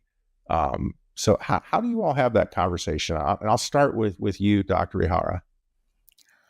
We talk about risk and benefit of 27% reduction of disease progression and risk of ARIA and infusion reactions, and also cost and visit burden. So Japanese people tend to put more importance on safety. So some patients refuse lecanemab treatment because of ARIA. But many patients do not matter, do not risk of ARIA does not matter to many patients. So Suzanne, how about for you? What's that conversation like? So this is a conversation that we've actually been having for many years with our patients because we've been using a medication called donepezil, which also does not help patients get better, but it has been shown to slow the decline in terms of their symptoms. It's not a disease modifying treatment. And so we're used to talking about a slowed rate of decline. And it's actually really important that patients have very clear expectations. So I'm clear this drug is not expected to make you better. This drug is expected to slow progression of decline, and that we see that there's clearly a rate of decline. We think that it may add about 6 months or in terms of additional function, potentially, but that rate of benefit varies across individuals. And we also talk about how they have been selected based on certain criteria because we think that they are a person who may benefit from the treatment. And they have a more favorable profile based on a variety of different criteria. So we really try to personalize our care for patients. And we really talk to them about risk in terms of that we do see that, X% of patients have side effects, and these side effects can include things like brain bleeding, but these are typically tiny dots of blood. These are not large hemorrhages. I think it's important to make that distinction because when people talk about brain bleeding, they're often visualizing something completely different than a microhemorrhage. And also with brain swelling, we see little areas, and in most cases, that are consistent with brain swelling. However, they actually look pretty similar to changes that we often see with normal aging. And we see that, especially with the brain swelling, that typically resolves after a couple of weeks on its own, usually. So it's a long conversation, but I try to go into as much detail as possible about these risks, because if you just simply call this brain bleeding and brain swelling, it actually is misleading. It really does not accurately describe what the true side effects are. Also, I do think it's important to say that the death is a possible side effect, but it occurs rarely. And the data that we have so far suggests that this is maybe 1 out of 1,000 patients.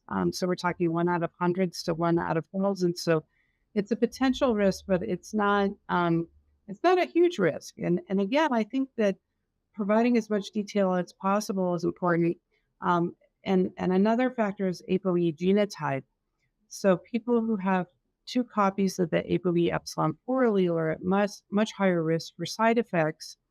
And so that's a key factor in this. Either you have this genotype, and so we think you're at higher risk. And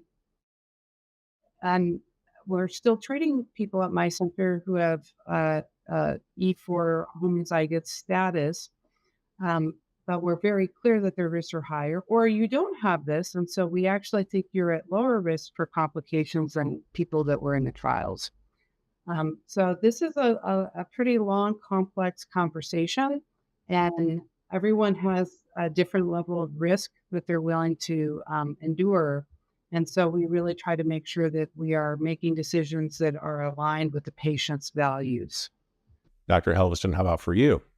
Well, my experience has been that the patients are, we do the same process. We give the risk, the benefits. We talk about their APO status and how that affects their risk profile.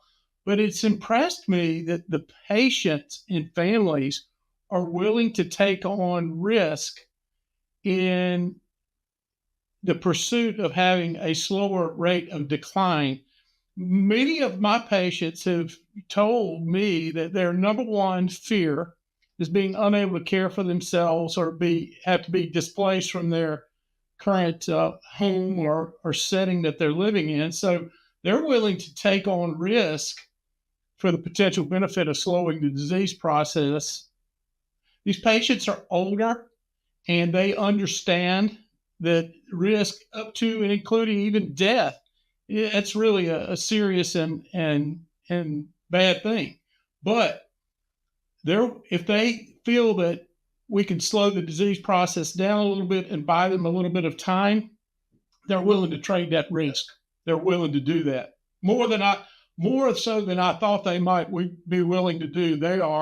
They step up and they're in there wanting to give something a try. I think it's interesting. Most of these patients have a family member, a mother or father that they've watched go through the decline with Alzheimer's disease, and they realize what a serious diagnosis this is.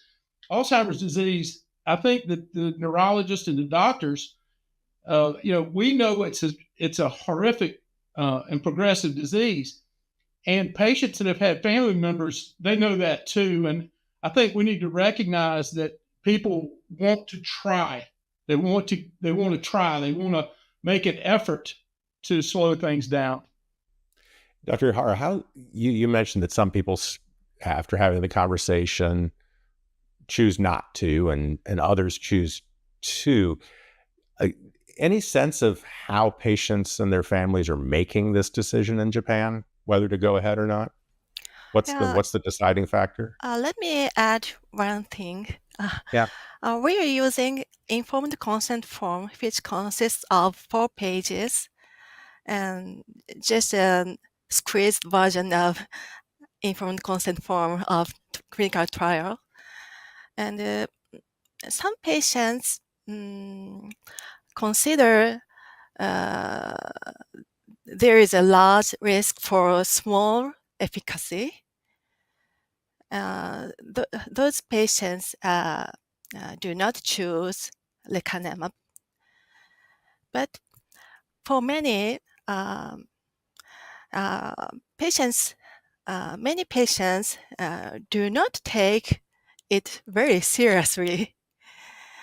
Those patients choose to use lecanemab. And when you say they don't take it seriously, they don't say more about they don't take it seriously. Yeah, I will add some explanation about risk, but some patients still do not take it seriously. Okay. And I'm curious about the benefits. We've talked a lot about risk. We've talked about sort of risk benefit.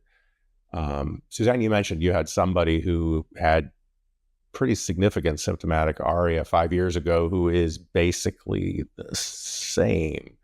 What's your obviously if lecanemab was all about risk and not about benefit, then nobody'd be wanting to prescribe it. And yet you're still talking to patients about it. What's sort of driving you, Suzanne? And then I'll come to the rest of you, but what's driving you to say this is something you ought to consider?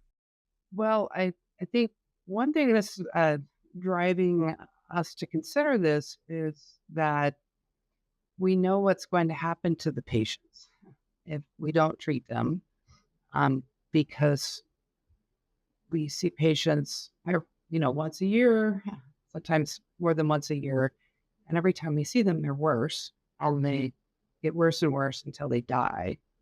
And it's also very distressing for their families because their loved one just becomes more progressively impaired. It's a really awful disease for everyone involved, the patient and the caregiver.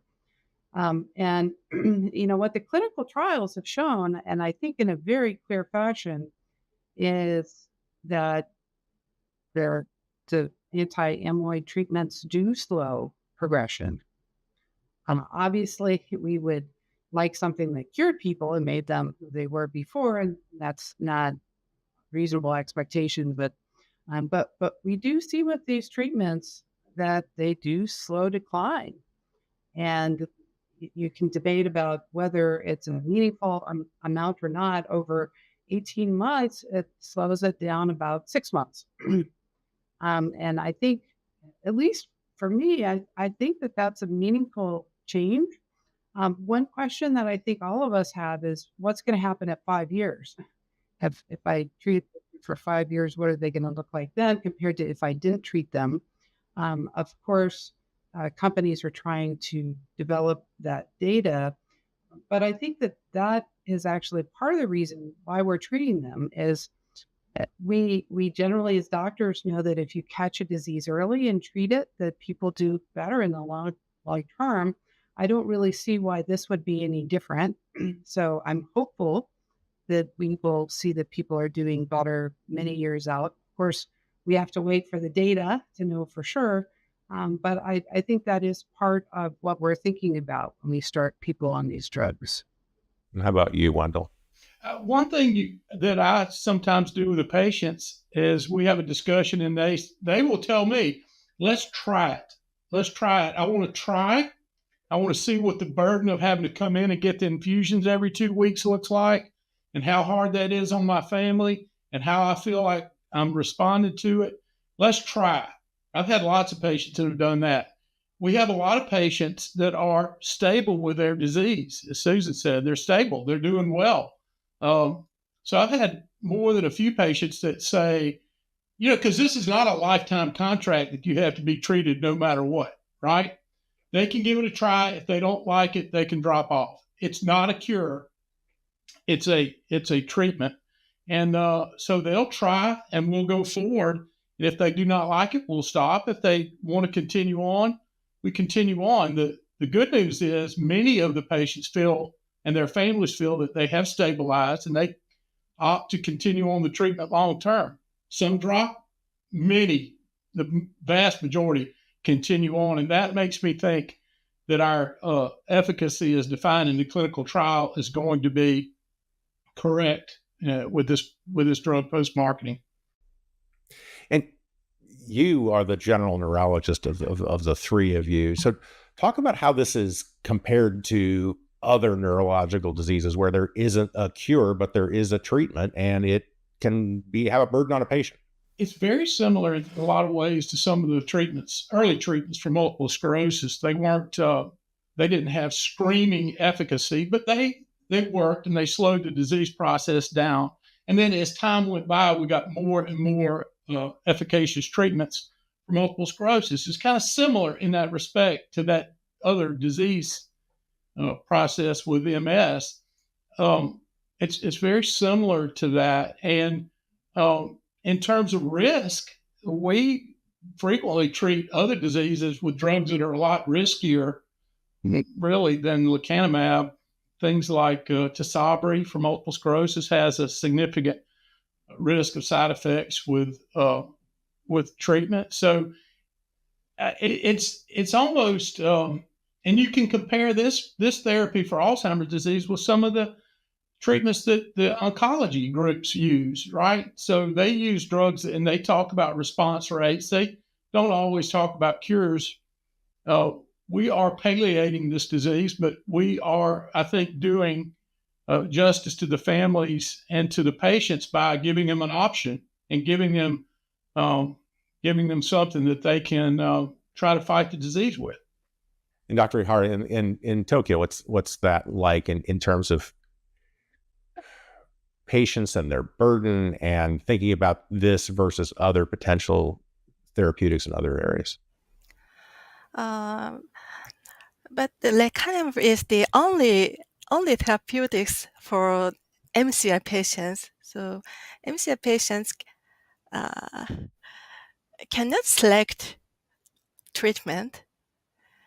So people with MCI usually do not refuse treatment, lecanemab treatment. They choose because there is no option for them. No options. The option, I guess, is that they get worse. Like Suzanne was saying, they get worse and worse. Yes. Yes. Yes. Okay. So, talk about the conversation, and Dr. Ihara, we'll start with you. the conversation, sort of how do you get to the point where you're ready to have the conversation? Because not everybody who comes in with some kind of subjective cognitive complaint is going to be someone you're going to suggest that we consider lecanemab. What's the funnel like there? Usually, people come to my hospital with willingness to use lecanemab. So they get to you when they're ready. Yes, they are ready. And have they been referred to you by other physicians then? Yep. Okay. And Wendell, you probably don't have a big apparatus of other physicians referring, but I imagine a lot of people who do come to your clinic have been referred by other physicians there in the community. That's true. We're getting two things. We're getting referrals from primary care, family practice, internal medicine doctors of patients that they suspect have dementia. We're getting those, but we're getting more and more self-referrals from the younger patient group who have parents or grandparents that have Alzheimer's disease, and they want to be evaluated because they have many times high cognitive baselines, and they're starting to notice maybe things are not quite right, and they have a lot of fear of Alzheimer's, having seen family members go through the process of decline and sometimes death due to Alzheimer's disease. So we're getting referrals from both areas, and I have a tendency to work them up now that we have a treatment. You know, when you have a treatment, active treatment for a disease process, you don't want to miss cases, especially in a drug like this that has a clear treatment window. If you wait and don't make the diagnosis and keep watching the patient for a long period of time, they'll drop out of the treatment window and you don't have a shot at therapeutics for that patient. So our tendency, and my particular tendency, has been to go ahead and have a lower threshold to get the patients evaluated with biomarker testing to identify cases so that we might offer them the option of monoclonal antibody therapy. So what's the workup look like? And in my patients over 65, they get obviously bedside cognitive testing, an MRI, amyloid PET, and then routine serum serologies.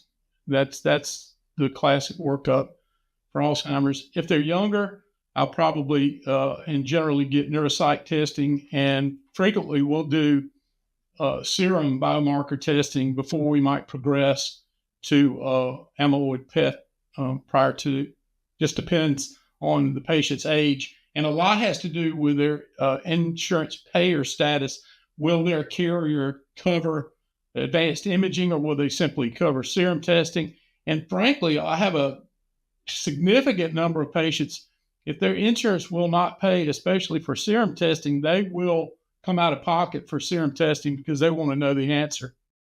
And how do you treat people who are on other medications, the antiplatelet meds, those kinds of things? What's your criteria on that? Antiplatelet meds don't slow us down very much, and in the clinical trial, they did not have a significant effect, for antiplatelet therapy. We have long conversations when they're on anti-thrombotic therapy with other drugs like Eliquis. You know, we have significant conversations, and many times we'll send them back to their cardiologist or their internist and do what we can to get them off those drugs to give them better options and lower risk profiles before we start treatment with lecanemab. And Suzanne, how about for you? I know you have a pretty, you mentioned earlier, you had to put a lot in place at WashU to be able to sort of treat the right patients at the right time. But can you talk about the workup and qualifications and what it takes, that conversation that we talked about? What does it take to get to that conversation? So it's actually a pretty time-consuming process. So we do the initial evaluation, very similar to what Dr. Halverson was talking about in terms of we do a detailed history, we do a neurological examination, cognitive testing, we do routine blood work and structural brain imaging like the non-contrast brain MRI. And then for patients where we think they may be a candidate for anti-amyloid treatments, we do biomarker testing, and we are right now using all three modalities of clinical biomarker tests for Alzheimer's disease. So we're doing CSF testing, we're doing amyloid PET, and we're doing blood tests. So we have to decide which modality we think is best. It just depends on a variety of different circumstances. And then if all of this, again, indicates that they're a good candidate for anti-amyloid treatments, then we do ApoE genotyping, and that informs us about risks and benefits of treatment. So this takes place over multiple visits, and we actually have a dedicated treatment clinic with a physician assistant and nurse practitioner that help to complete all of these tests and talk with the patient about this. Just returning the results is quite time consuming. So it's a long process just getting to the point of having that discussion about risks and benefits of anti-amyloid treatments. But we typically are able to do it over a few months. So this is not an overnight thing. So typically happens over a few months, and then we have that conversation about treatment, and then that sometimes takes some time as well. I say this, I have to comment on this. I think that if you work patients up and they are negative for their biomarker testing for Alzheimer's disease, it is not a complete waste of time. It buys the patient a great sense of confidence and relief. If they believe that they might have Alzheimer's disease and you work them up appropriately and they rule out for Alzheimer's, it is a very reassuring thing to the patient if they do come back negative with their workup. So it's not a failure to evaluate a patient and have negative testing. There is clinical utility there, and we would expect that some of the patients who we evaluate will in fact come back negative, and that's an okay thing. I have to say that. Do you sometimes find reversible causes, B12 and other? Yeah, B12 deficiency, thyroid problems, you name it. And sometimes you diagnose other types of dementias like vascular dementia and you catch those on the MRI. So in the process of the evaluation, A, you do find other causes for dementia, and B, you can reassure the patient if you don't find anything. All the above. Suzanne, that's your experience as well? Yeah, so of the people who make it to biomarker testing, about 70% of them are positive, which means about 30% aren't. And in many cases, that negative result is very informative. They still have something going on. The frustrating part is that we don't have good tests for many other disorders, so we can't definitively diagnose things like late, which can look a lot like Alzheimer's disease. But it is quite informative, and we frequently find other issues that are going on that we can help. And it's actually wonderful to be able to find those because patients can get better. Dr. Helps, you said a while ago, you had patients said, let's give this a try. And one of the things you mentioned was, let's see how it is to come in every couple of weeks for an infusion and every so often for an MRI. What do people end up feeling like? How much of a burden is coming in every 2 weeks and coming in periodically for an MRI? It is our area, our average drive time into clinic's about an hour one way. Okay. So it is a burden. And I've had a couple of patients that have experienced infusion fatigue and they dropped out. My approach has been to get them stable. Okay. And if possible, we like to get them to that 14th treatment and get that the last MRI out of the way. And then I like to roll them over to home infusion services that can come to their home and infusion in their environment if possible.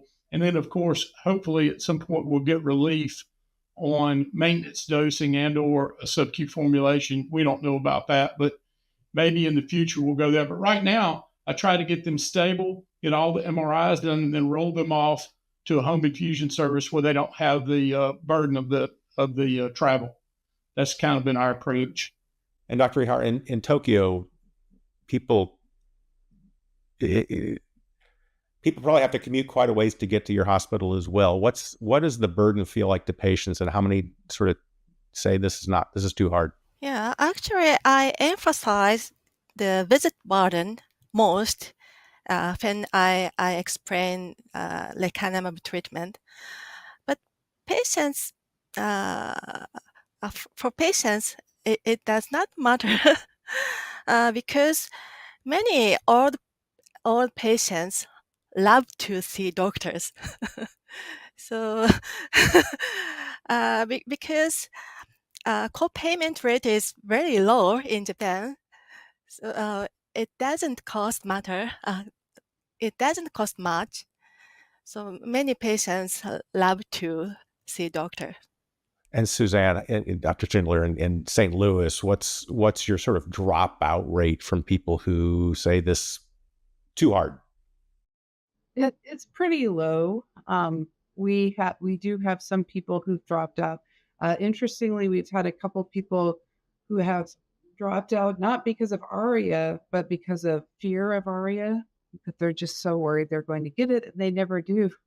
But they're just very anxious about it.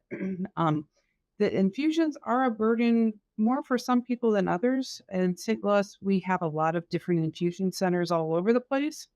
And so some people are lacking in that they have an infusion center nearby and it's not much of a burden, but other people have to drive. And so it takes a longer portion of their day. And for some people, they have to have a caregiver take them for an infusion. So that creates a bigger burden. But some of our patients are very mildly affected and they're still at driving. So they drive themselves in some cases to their infusion and that they feel like it's not a big deal. So again, it really depends on the individual. There is a fascinating phenomenon, and I don't know if I'm sure everybody has observed this that has infusion chairs.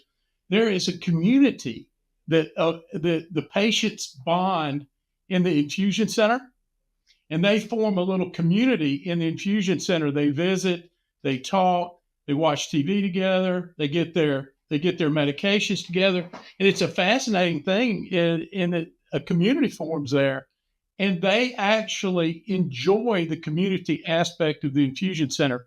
The nurses pay a lot of attention to them. They track the patient, so that's pretty fascinating that occurs. But it does occur. We've seen that over and over and over.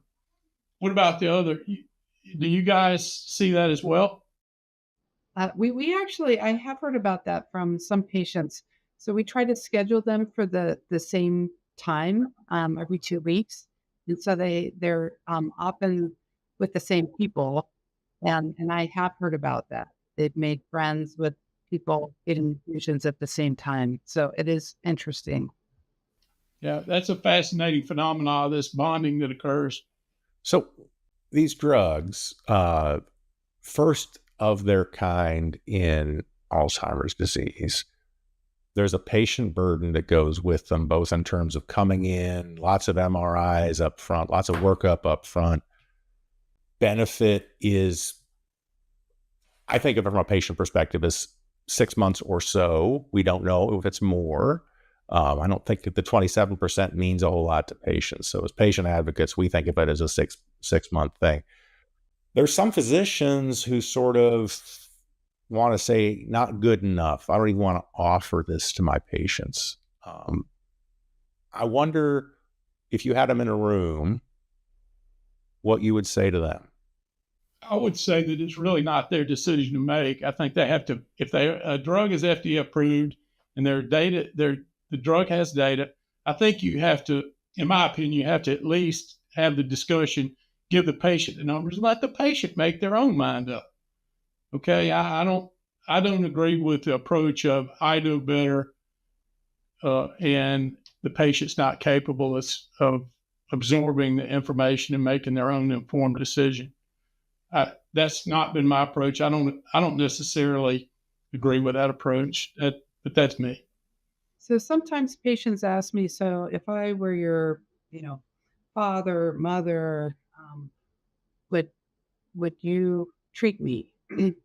And I think what they're really asking is for someone that you really, really care about, what would you do? And they want doctors to really care about them and think about this. And at least for me, I think that if my mother, father, someone I really cared about deeply had this disease, I would treat them. And so, and I think I would be very unhappy with people who were not even considering that, just taking that off the table. Um, Sometimes people use kind of war analogies with diseases, and there's debate about whether that's appropriate or not. But in some ways, it's a battle against a disease, and this is one weapon. And you want a doctor who is considering everything and all the tools that are available, and just completely dismissing this as an option, I think, is a mistake. On the other hand, this drug is not appropriate in all patients. Um, and so, really, the key is you have to look at the patient that's right in front of you and decide, is this appropriate or not? Is this going to help them as they're contending with this disease? And yeah, I think it's a mistake just to completely dismiss it. I think if you do that, you are not, for some patients, you are not looking out for their best interests. What the question to ask is, and I actually asked this at a round table of several memory disorders experts, and there were maybe 10 there around the table at lunch, where is where you get the best conversation. I asked everyone if by some happenstance you were found to be biomarker positive for amyloid, would you be treated? Would you take the risk of ARIA to be treated to slow down your disease? And there was a total consensus that the answer was yes. Okay. So the real question is, if you, doctor, by some, again, happenstance, were diagnosed as being amyloid positive, MCI due to Alzheimer's disease, would you be treated? The answer generally in that group is yes, they would be. And I think because of that, I think it's a little bit unfair to take that option off the table. We are right up against time, but I want to give folks one sort of closing comment. So I'm going to start with you, Dr. Ihara. What do you want to say to doctors who are considering, not the doctors we just talked about who may be deciding against, but doctors who are considering, or patients who are considering using lecanemab? What's the short message you want to give them? I respect for a patient's decision for such circumstances. I don't push hesitant patients to treatment with lecanemab. And Dr. Hellisan, what's your final message to clinicians who are thinking about it? My message would be that this drug has been approved for over a year. It's not going to go away. Okay, it's here. And so if your question is, how much work is it going to be? How much of a hassle is it going to be? Yes, it's more work. Yes, there's footwork that has to go with it and infrastructure that has to be placed. But this is with us, and we have to be willing to move to the next era with treatment of Alzheimer's disease. This is a new era, and we need to move on with it. Dr. Schindler, last word. I think the key is really personalizing care for patients and thinking about what is best for this particular patient in front of me. And for some of those patients, that's going to be anti-amyloid treatments. That's their best shot for having a slower rate of decline and extending their years of productive life. And for some patients, it's not. And I think that for physicians that are considering it, it is a lot of work. But again, I think most physicians became physicians because they want to help patients. And I think that these drugs are the best way to help some patients. Dr. Suzanne Schindler, Dr. Wendell Helveston, Dr. Ryoko Hara, thank you for joining us. Thank you for your commitment to patients, for your commitment to Alzheimer's, for understanding what an awful disease this truly is, and for trying to do something about it. And for those of you who watched, thanks for joining. If you have any questions, email us at usagainst-Alzheimer's. Thanks. Thank you, Russ, and to all our panelists. In just a few moments, our next panel will discuss the role of community-based public health in combating dementia. That's coming up at 3:30 Eastern. Please stay with us.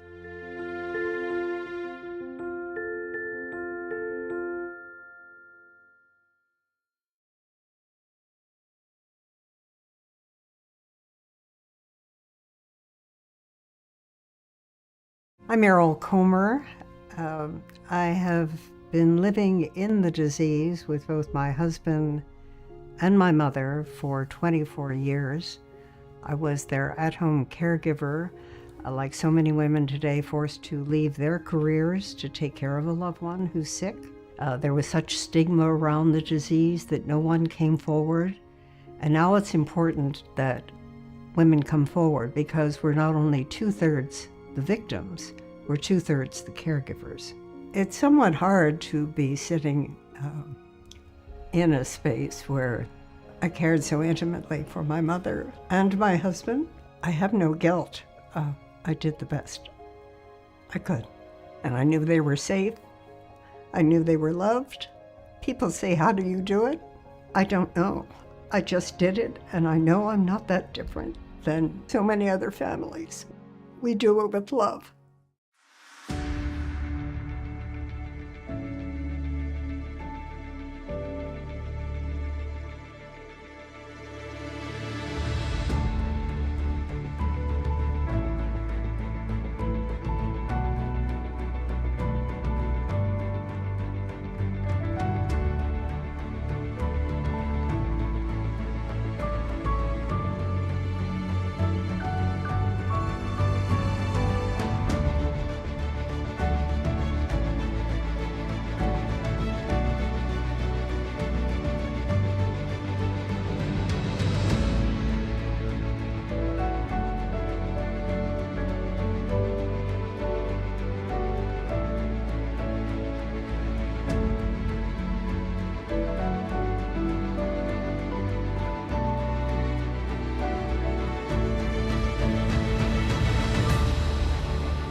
My name is Latanya Aaron, and I am a prevention program manager for Us Against Alzheimer's.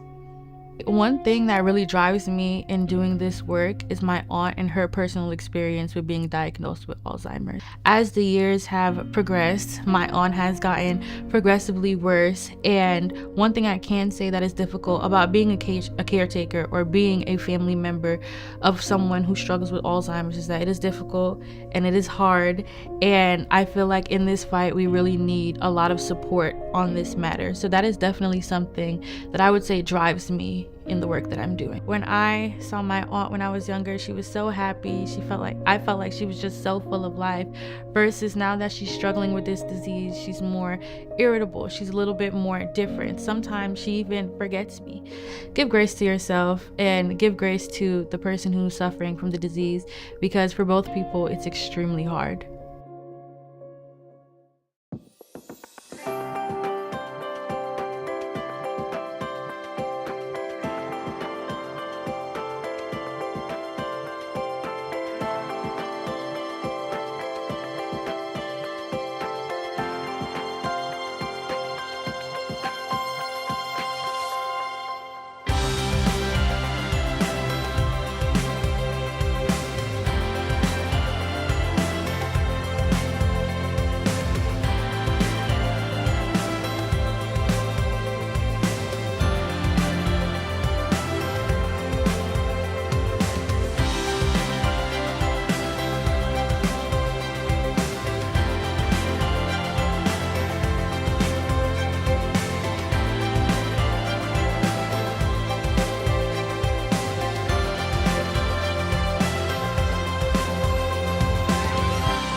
Welcome back to the Alzheimer's National Summit. It's been said that health is what happens between doctor visits. Where and how we live, work, play, and worship matters for our health. This discussion will explore the latest successes in public health and community interventions in reducing dementia prevalence. How are communities preparing for the aging population and building infrastructure to help us all live longer? This panel will uncover how collective efforts can make a substantial difference in combating the growing public health crisis that is dementia. Today's central question: what is the role of public and community health in reducing our risk of Alzheimer's and related dementias? Here's Dexter Sherney, president of Blue Zone, to lead today's panel conversation. Hello, everyone. This is a panel of the new era of Alzheimer's. What does it mean for all of us? I am Dr. Sherney, and I'll be the host of this particular panel, and I'm pretty excited about today's conversation. I am joined by three experts in the field, and we are going to discuss successes in community-based and public health as it relates to Alzheimer's disease. And literally the tagline is bringing it home. So community is our home. And so how does all of this relate to Alzheimer's disease and dementia? Again, I'm the moderator. I'm the Chief Health Officer for Blue Zones. I'm also the president for ACLM's Center for Lifestyle Medicine Innovation. And joining me today, as I said, are three experts. And I'll briefly read their titles and a little bit about what they're up to. But I also welcome them as their turn to chime in to say more about what they are doing. So we have David Hoffman, Dr. Hoffman, who's a professor at the University of Albany, and he's also the previous director of the Bureau for Community Integration and Alzheimer's Disease at the New York State Department of Health. We also have Sarah Jimenez. She is a doctor and professor in nursing at the University of Texas at El Paso, and also a fellow in the Us Against Alzheimer's Brain Equity Program, Health Equity Program. And she also is a current staff for that in terms of mentoring others through that program. We also have Dr. Tony Kuo, and he is faculty and director for chronic disease and injury prevention at the Los Angeles County Department of Public Health. His faculty appointment is at UCLA in the School of Medicine, but he's also a professor of epidemiology in the UCLA Fielding School as well. So I want to welcome each of these to our panel today. Again, I've been excited about this all week leading up to this, because I know this is going to be an exciting conversation, certainly a conversation that needs to happen, because as you'll see as we go through this, this is a really important area of the work that we're all doing to prevent and decrease the risk of Alzheimer's disease. So before we start off, what I'm going to do is I'm going to ask a question. I'll have each of them respond to that question. And I think I'm going to start off with Dr. Kuo, because the part of the question that I want him to also address is tell us a little bit more about what public health is, to try to give us a level playing field in terms of what everybody is thinking public health is. But the first question will be, what is the role of public community health in reducing our risk of Alzheimer's disease and dementia? So Dr. Kuo, why don't you start us off with your thoughts on that? Yeah, well, first of all, very honored and very glad to be here. I was very excited about having this conversation as well, because it's such a timely conversation to have. So a quick response to your question about public health and probably how it actually is related to community. I probably can start with a very sort of personal story from the standpoint of public health. When I joined public health department about 2 decades ago, time flies. One of the first things my family and also friends kept asking me was, when are you going to start doing restaurant inspections? And this kind of goes to show you that public health is, from an environmental standpoint, very, very critically important. But sometimes some of the other things that public health does are not often highlighted, and the general community and people do not know that we do that, right? So during COVID, we found that they do a lot with vaccines, with surveillance of infectious disease.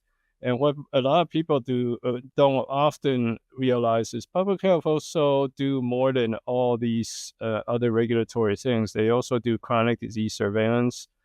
Virtually all local jurisdiction, and probably not even CDC, does a lot of things in chronic disease prevention and control, everything from hypertension, diabetes, all the way to even sickle cell disease management. And most recently, because of the Bold Infrastructure Act at the national level, they've now are in this space of Alzheimer's disease and related dementia, at least in a more involved way than they have been. They've always had been working on a roadmap for dementia care and support. So what got me and sort of my division involved in dementia care and support is that about 3 years ago we started working alongside the BOL initiative, and we actually started looking at using from a public health perspective, looking at how do we actually set up a strategic plan or a roadmap for LA County. LA County has over 10 million residents, and Alzheimer's disease and dementia and related dementia is already increasing in both prevalence and incidence. And so it's a very timely topic for us. And I'll finish by saying that public health perspective is not necessarily new, but you could add a lot to this discussion and conversation, principally because public health has some of the things people don't always equate public health with is they could convene experts, they could work on community engagement, and they certainly can raise a lot of awareness around certain issues that may require both in terms of efforts for improving personal care, but also at that higher level where you could work on some upstream system changes that might actually help both the people who or has dementia, but even equally as important, the caregivers that actually support them. So I think that's a very important framing for our conversation today. It tells us about the contours of what we're doing.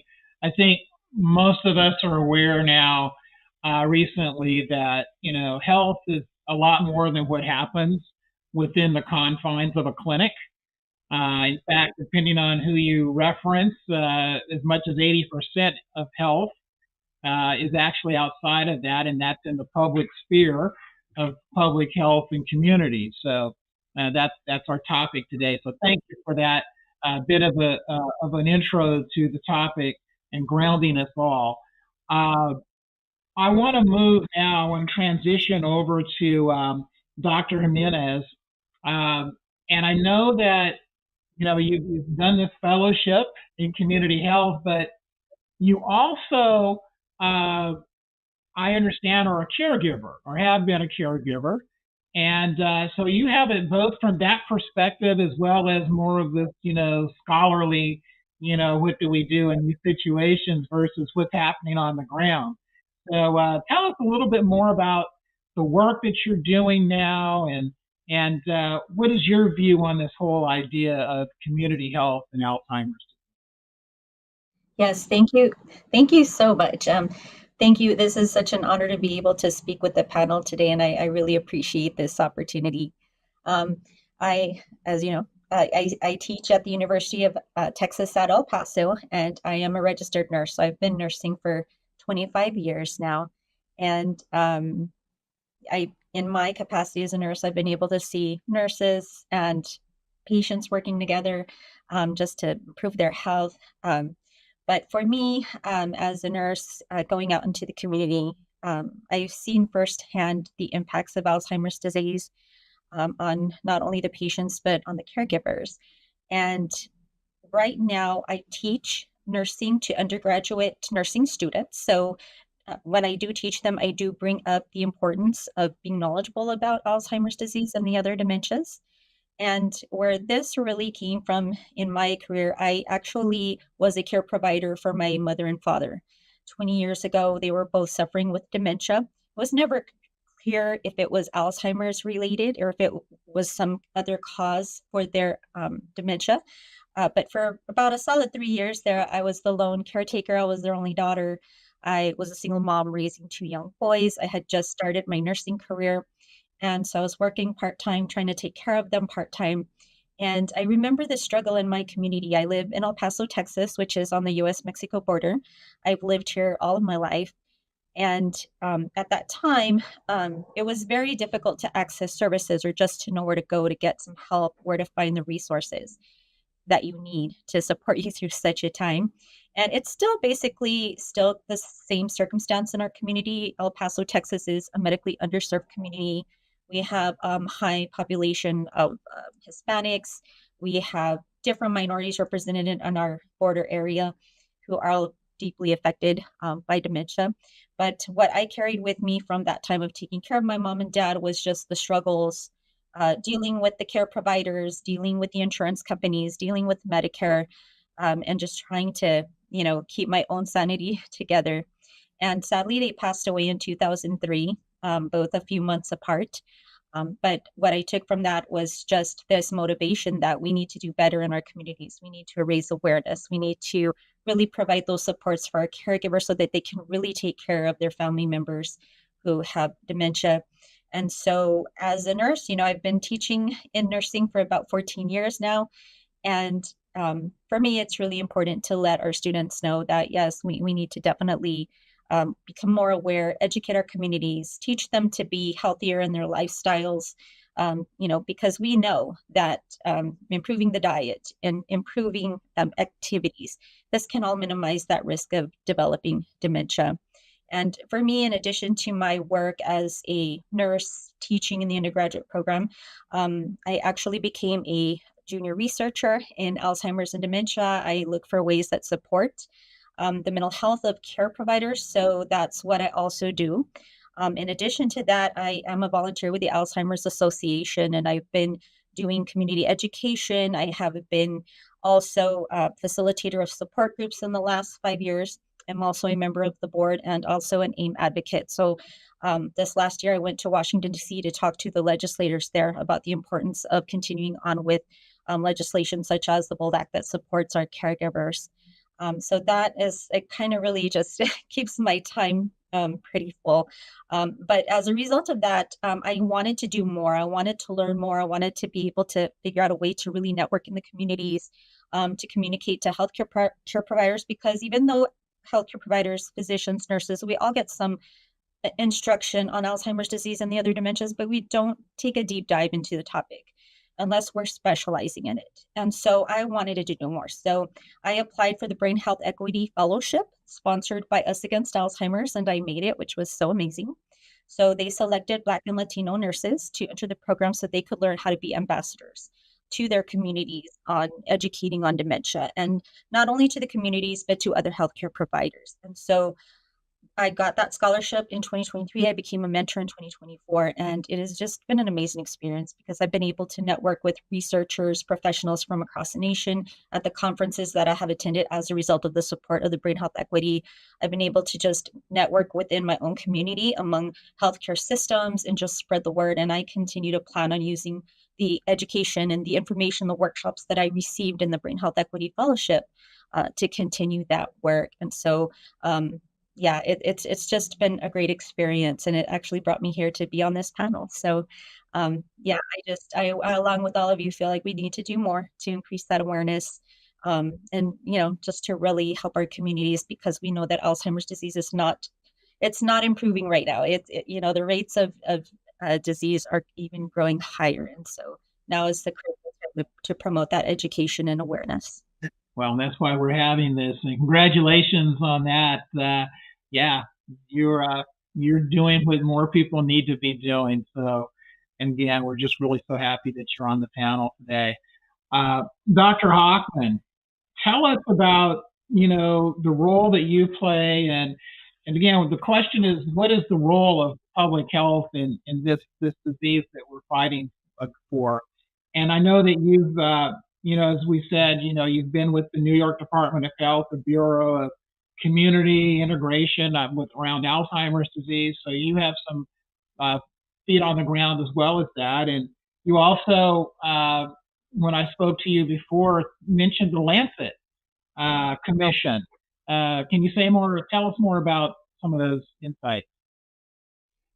Sure, and actually the two are very closely related. So my experience in New York goes back many years. New York had one of the first New York State had one of the first public health programs to address Alzheimer's, and really had three focal points. One was trying to identify early when people had potentially an opportunity for some intervention, but also recognizing that this is not a disease or condition that people go through alone, as I heard again today from some of my colleagues on this panel. And we need to think about caregiver health and wellness as well as the condition of the identified patient. And during many of those years, policymakers would ask me the question, why is Alzheimer's a public health issue? And parts of that answer were pretty easy. It's a big issue. It affects a lot of people, and that's growing. Secondly, it's a costly issue. It's a very expensive condition to treat. It's expensive for families. It's expensive for the healthcare system, but it's also comes with significant human expense, and that's, from a public health perspective, something we want to keep an eye on as well. And the important condition that I would add to that the Lancet Commission actually gives me a lot more ammunition to add, is there are ways that we can intervene.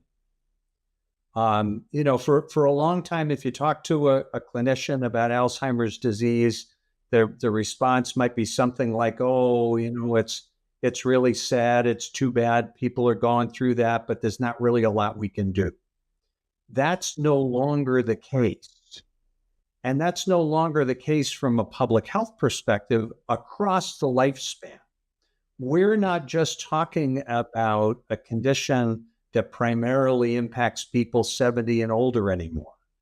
We're talking about opportunities to intervene and reduce people's risk, for example, hypertension or diabetes or hyperlipidemia or several other chronic diseases that were mentioned earlier.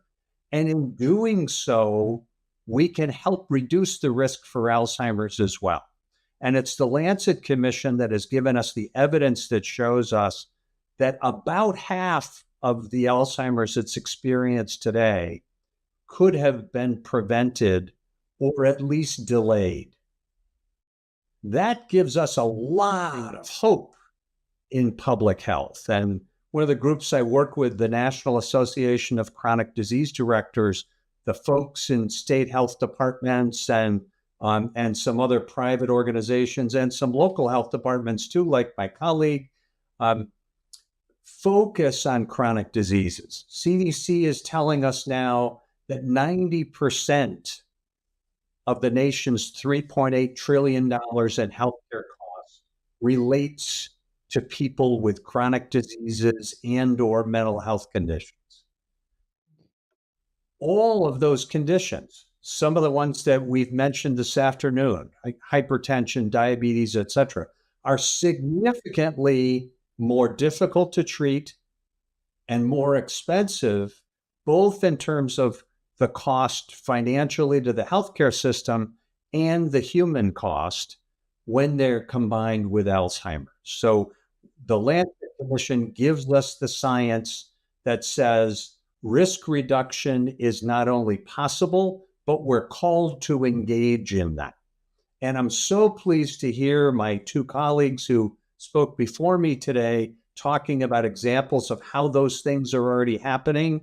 And you mentioned, the clinical setting, the National Association of Chronic Disease Directors that I mentioned just a second ago has already done some rack cards for clinics that talk about this risk reduction and the opportunities we have to make that happen. Wonderful, wonderful. So, they've termed Alzheimer's disease as type 3 diabetes.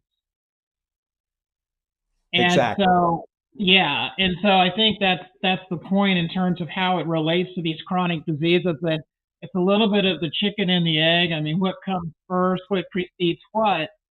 But as you sort of ran down the list of things that where we might be able to intervene and what works, up to maybe 40 to 50% of reducing the risk, these are chronic disease conditions that we're working on. And so I'll just throw it open to you and anyone else on the panel that wants to chime in. What I did not hear, and I just want to get your perspective on this, is, should I just do puzzles in my spare time? Should I play mind games and things like that to stimulate my brain? I mean, where's do those have a place? Or do they have a role? And I don't want to get too far afield of the public health, but I know that there are probably listeners that are interested in that kind of a question. So I just raise it, and if anyone wants to opine for a few minutes, that would be great. Well, I'll just pick up from the perspective of the third report from the Lancet Commission, the British Medical Journal's kind of comprehensive piece. There are a couple of areas where challenging your brain may seem to be something that's good for you and preventive and delaying the condition, etc. But the evidence in those areas isn't with puzzles. The evidence is with having good mental health, having social engagement, avoiding social isolation, and in those ways, people can definitely, the evidence is clear, make a difference in their risk profile for Alzheimer's and other dementias by challenging their brain through dialogue with friends and family members or clubs or community groups or other activities. I echo Dr. Hoffman in talking about sort of this more holistic community approach, right? That's where public health perspective really does matter, in that you can begin to help communities set community standards so that you do have those social engagement aspects of it.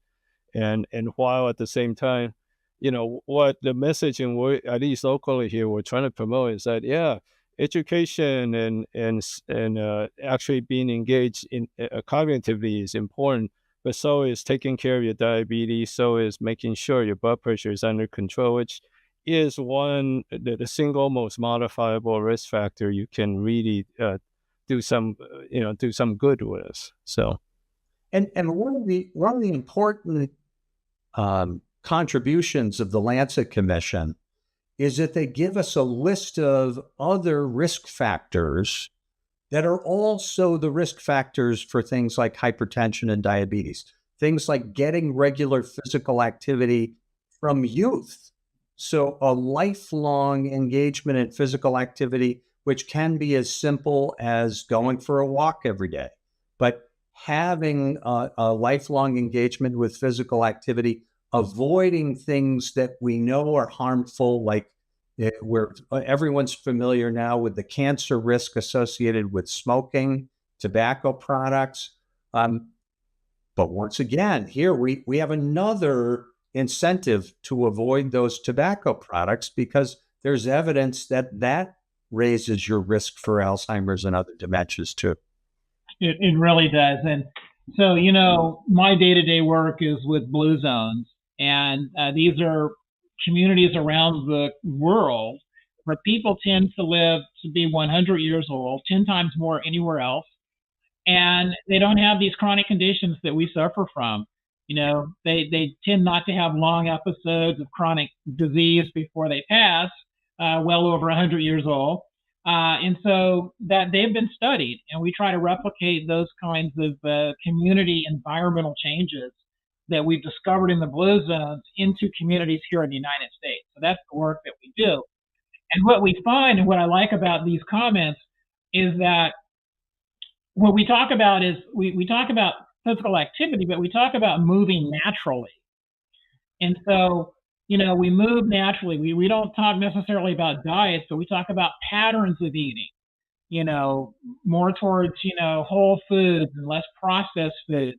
And so when you were talking about, is it the puzzles or is it something else? What you were talking about is the socialization, right? The natural engagement of the mind with finding purpose, belonging, your right tribe in life.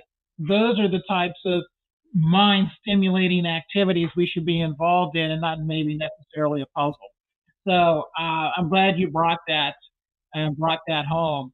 The other thing we find in the blue zones is that we also have quite an impact on health equity. And we find that we're sort of leveling the playing field as we make those changes in the environment. And Dr. Jimenez, I know that this is one of your areas, is health equity. And you've been playing a role in that. Can you say more? And one of the things I want you to pull out when you answer this is your role as a nurse. I think is very important because you are a person of trust within the community, whereas many of us may not be, but nurses certainly are. So tell me more. Yes, so you brought up a very interesting point in that as nurses, we make up the largest healthcare profession. We have close to about 5 million nurses throughout the United States. And if anyone enters the healthcare system or has any kind of health issue, chances are they're going to be communicating with the nurse. So that's why it's so important to make sure that nurses are also promoting healthy brain strategies. And one of the great things I wanted to point out as well is we know that diseases like cardiovascular disease, diabetes, all of these things are risk factors for Alzheimer's disease. And so some of the messaging that we put out there as nurses, because sometimes our time with our patients is very limited, is, we give them all the information they need to increase activity, to eat well, to socialize, to do all these things that they would do to protect the heart. We tell them it also protects the mind. So it's a great thing that you can do that. I can do the same activities and I'm going to really have a comprehensive protection for the whole of my health. That the other thing that we need to focus on as well, it's really great to be able to say to people, oh, you need to eat healthier, you need to socialize, you need to access healthcare. But the truth of it is, in many places in our United States, people don't have access to being able to do those things. I know in El Paso County, which ranks number 10 in the nation for prevalence of Alzheimer's disease, we live in a medically underserved community. People have one of the highest uninsured rates in the nation here, and so they don't quite have access. So I just conducted a research study. We're still wrapping it up and preparing it for publication, where we did some focus groups out in the rural communities around El Paso County. We're talking about agricultural places that surround our area. And our whole topic of this research was to promote Latina brain health. So we were sharing with the ladies in these communities strategies to promote brain health. And we took it out there to these rural communities. We did some workshops. We presented using graphic medicine, graphic narratives to explain what those strategies were. And what we found out there in our focus groups was that they said, yes, this is important. We know eating healthy is great, moving is great, but I can't really send myself and my children outside to do anything because there's wild dogs running around our rural community. There are so many people saying, I would love to, do preventive care and see the doctor ahead of time to, do house screenings, but I don't have health insurance, or I might not even be a resident of the United States. And that is something you can find anywhere in the United States. People who are migrants, people who are underinsured. And so that really complicates the problem. So in addition to educating our public, we really need to be advocating for the infrastructure that is needed for people to be able to access things like health insurance, health education. This also adds to making sure that we have places where people can socialize and exercise that are safe. And so all of these determinants of health we found in these focus groups really were brought to life in the things they were telling us. And so as nurses, and definitely as healthcare providers, we have a huge voice in advocating through our legislators that, we do need these programs in place so that we can make it equitable for people in all our communities to be able to access the basics they need to support those brain health strategies that are so critical to reducing that incidence of disease and reducing these astronomical costs that we see, and that it's just expected to rise until we are able to find that cure for Alzheimer's disease. So I'm so glad you touched on some of these challenges, and I'm going to throw it out to Dr. Kuo as well as Dr. Hoffman. If there's anything to add, And also, as you were going through that, you mentioned legislation, and it seems that this would be, and no pun, a no-brainer. Uh, that's what I was going to say. But that, for the people on Capitol Hill to get behind this, because this is a public health issue and it affects so many of us, and it doesn't pick and choose, right? I mean, all of us are susceptible. We're vulnerable to this. And I'm sure that if you started to ask around, everyone knows somebody or has a family member. And so it seems like we should get this kind of support. But anyway, what are some of the other challenges that the two of you have come across in your work? Do you want to go first, Dr. Hoffman, and then Sure, Yeah. sure. Because I'm a firm believer that many of the answers that we seek are found in policy change. Even a number of the things that have been mentioned, Sarah mentioned a number of positives about nurses. We've witnessed significant cuts in funding for public health nursing. These are people who used to run clinics, make home visits for underserved families, people who suffer from those social determinants of health that you mentioned. And if policymakers understood that engaging with these individuals as young families with young children, we have the opportunity to push the needle here on healthcare savings over decades, and having additional resources to support what the work that's happening in local health departments, state health departments across the country and the territories as well. It is a really important way for us to try to make that happen. A number of us have been to Washington and knocking on the doors, and I have to say, this is another area that we cheer for the Lancet Commission report, because we can now say, here's the science that supports all these things that we think are so important, and that our policy needs to show that we all agree are important. Yeah, and I would add to that one of the biggest thing about a public health perspective is about, I think of it like community clinical connectivity, right? I think in some ways, a lot of this isn't so much that the resources aren't there per se. Certainly we need to advocate for more, but some of it is also about connecting the dots, right? And I think in a lot of our work, when we were putting together the strategic plan, one of the things that keeps popping up is, okay, so somebody with dementia needs services, but in terms of services, it may start at the healthcare system, but then you need to be able to go from the clinic, from the hospital, to connecting them with everything from board and care and housing needs, all the way to, say, even food. If they're underserved, they may need resources, food assistance, all the way to a lot of these sort of social sort of conditions and system. And then if you think about lifestyle, as Dr. Jimenez have mentioned, it's not exactly easy access, right? There are communities where, because of crime and because of violence, you don't really have open space for easy physical activity. So you could turn to schools, you could turn to a lot of other alternatives. And all of this requires policy, all of this requires system thinking, and in many ways, all of this requires connecting the dots across many of these sectors. It really does. And when you talk about policy, you also have to talk about reimbursement policy. What do we really pay providers? We're trying to connect the clinic with the community. Oftentimes, the clinic folk, there's really no reimbursement, or if there is, it's minimal to do some of this work, and so therefore their attention is elsewhere.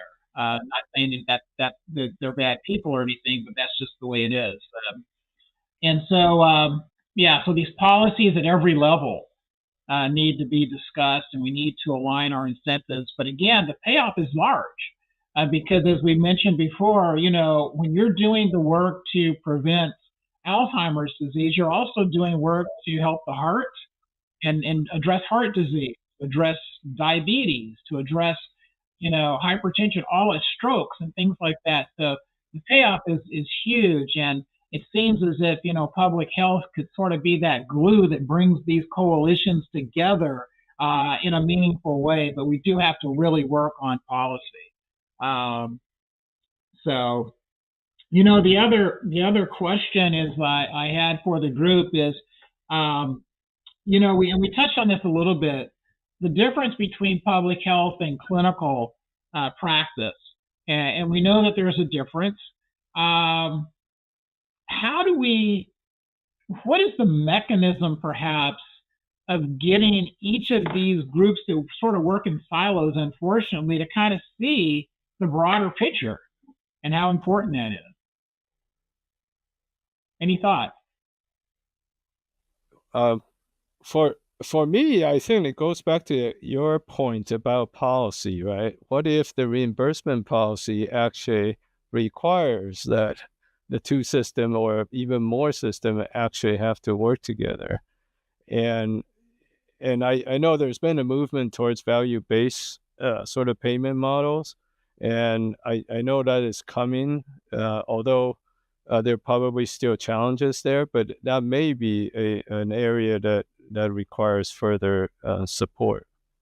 So I think it's really important for us to recognize that public health has a responsibility, just like we have a responsibility to make sure that people are immunized against contagious diseases like COVID, and recognize that public health strategies like that make a difference to individuals and to communities and to all of us collectively. But it's our responsibility in public health to take the science that we have around Alzheimer's disease and make sure that people are aware of that. And those people include clinicians who are seeing patients, and not just that they're aware that risk reduction can happen for people when they retire, but that there are things that we can do throughout our lives that make a difference.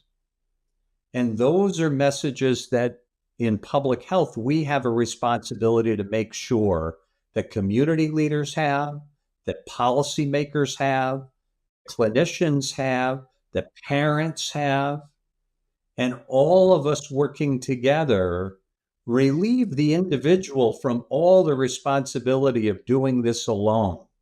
This is really a set of strategies that we as communities, we as a variety of professionals working together can accomplish, but we're going to do it much better by working together.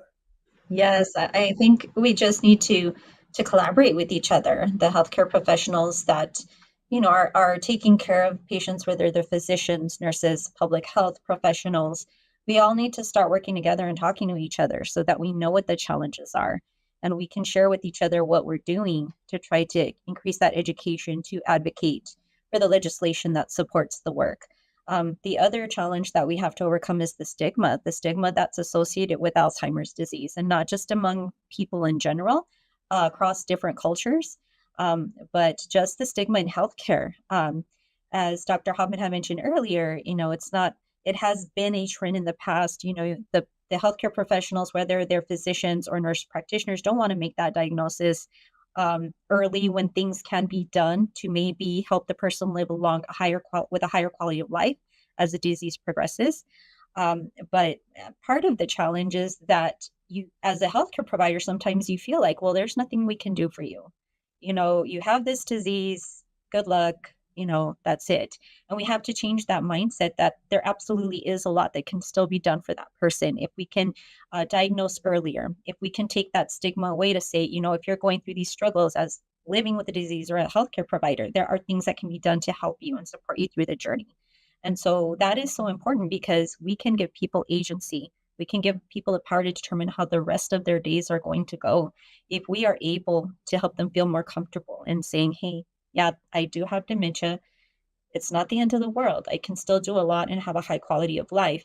I just need to be able to get those resources on board. And as healthcare providers, we need to be, empowered to say, yes, you have this disease, but look, here are all the things that you can do to impact the course of your life. And that is something that is going to take all of us working together. Yeah. All of us, And it all of our offers, professions. absolutely. I didn't mean to cut you off. I got excited about what you were saying because it offers hope, right? Where there was no hope before. They've said that Alzheimer's disease is like three-dimensional chess. You have the age factor, you have the genetic factor, then you have the lifestyle factor. And while we can't change our genes and we can't change our age, there is a lot that we can do on the lifestyle factor. There's this whole other area of epidemiology, or not epidemiology, epigenetics, where we know that environment and lifestyle can affect the expression of our genes through methylation and different kinds of things. So that's very powerful. So you may have the gene, but your lifestyle to a certain degree can actually cause those genes not to fire, so to speak. And so there's a lot that we can do, and that is powerful. So I like the fact that we're now able to talk about hope. We never can make promises, just like we know that lifestyle can affect cancer. If we don't smoke, our risk of getting lung cancer is dramatically decreased, but even so, you'll have a few percentage of people that get lung cancer that have never smoked. But we know that we can give those kinds of messages, not promises, but messages that offer hope and also offer people a path that to pursue that can help decrease their risk or at least prolong their health before some of these things happen. We only have about 10 minutes left. So I was interested to just say, what would you like to leave our listeners with? If you had one key point to make for them, what might that be? Dr. Kuo, I'll let you start with that. Thank you. I think if there's one key takeaway for me is that the entry of public health could add a lot to this whole conversation. And from the standpoint that if you think of public health as policy and potentially system change and being the sort of glue, as you call it, to be able to convene experts and to kind of connect the dots between the different sectors, it can really make a difference. And that's what I would like to leave people with. Public health is a good thing to be involved in a conversation of a condition and situation that actually what impacts everybody one way or the other. Yes, and I would just like to say we just have to change our mindset of how we view Alzheimer's disease and the other dementias, and that taking care of our minds, taking care of our brains begins early in life. We have to teach our young people that this is something that they need to consider that could possibly happen, but they still have a lot of things they can do, and almost 50% of those lifestyle behaviors can minimize that risk of developing Alzheimer's disease. So I feel the takeaway here is just to think positively, to let the public know that we need to learn all we can. Early detection, early diagnosis can lead to better quality of life. And so we just need to work to empower people to believe that, yes, we do have some abilities to minimize that risk. And even if we're living with dementia, eating healthy, remaining active, socializing, all of these things also are going to help make that experience of living with dementia much better, so that you can also have empowerment in your final days as you approach the end, right?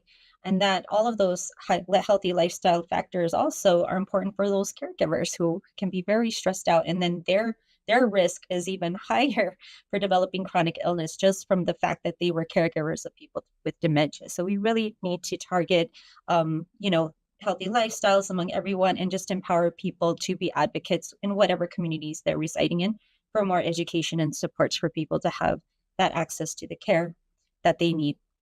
I'm glad you touched on that last piece about the caregivers. I might be misquoting the stat, but I think it's 600% higher risk of getting Alzheimer's disease if you're a caregiver.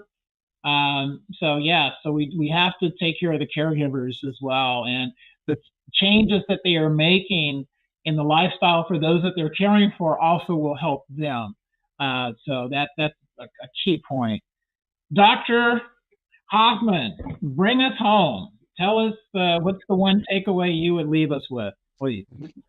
The one takeaway I would leave us with is we have good news and we need to share it. We now know that there are ways to reduce risk, and that starts with reading books to preschoolers.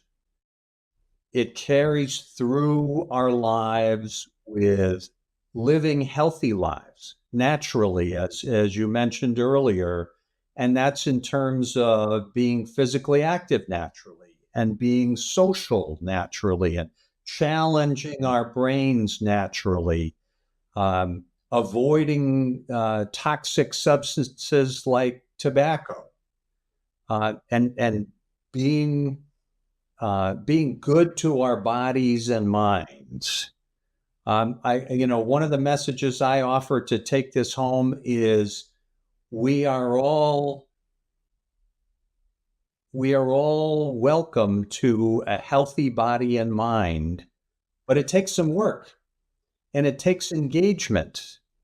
And it's not something we do alone, but we need to share these messages because this is not widely known yet. I keep waiting to see this headline in the New York Times and the Washington Post, but I haven't seen it yet. But we need to get the word out so this is common knowledge. So, the descriptor you gave us earlier of the blue zones that you study, that becomes a norm, not something to be studied because it's different, right? And I think we're there with Alzheimer's too, that we have good information and we need to change our norms. We can do that with public health and clinical medicine working together and working together with community-based organizations, our educational system, and many others. I'm planning to spend tomorrow with the wellness coordinators from all the YMCAs in New York State and share some of these messages with them because it's important for them to know too. And that's just one little example of ways that we can all make a difference. Thank you. All right. Well, thank all of you. This has been a pleasure. I wish we had much more time, but that's always the issue with these types of things. But this has been engaging. I am sure our audience has a lot of things now to think about and maybe some action items that they can apply in their day-to-day activities as well. So thank you so much for being here today. Dexter, thank you for leading today's discussion, and thanks to all our panelists for your insight. Once again, here's Russ Paulson. What a great way to end the first day of the 2024 National Alzheimer's Summit by Us Against Alzheimer's. Thank you all so much for joining us. I hope you got as much out of this as I did. I heard from the very beginning that something we've been talking about for a long time here at the summit, that hope is on the horizon, then hope is here. Today, we heard about how the system is having to adjust now that hope is here. We heard it from a policy perspective. We heard it from a system perspective. We heard Senator Klobuchar, who has both a policy perspective and a personal perspective. we heard what I thought was incredibly powerful discussion with our newest board member, Dr. Rebecca Chop, who is diagnosed with Alzheimer's disease, about her experience and what we need to do in the system to make it better. We heard how health systems are adjusting. We heard how public health is adjusting. If you didn't catch any of those sessions, you can go back. They'll be available at our website. And if you did catch the sessions, you just want to rewatch them or share them with friends, also see our website. Now, tomorrow, our summit resumes at 1 p.m. Eastern with a keynote conversation between Dr. Dean Ornish, who is the founder and president of the Preventive Medicine Research Institute, John Summers, our chief communications officer here at Us Against Alzheimer's.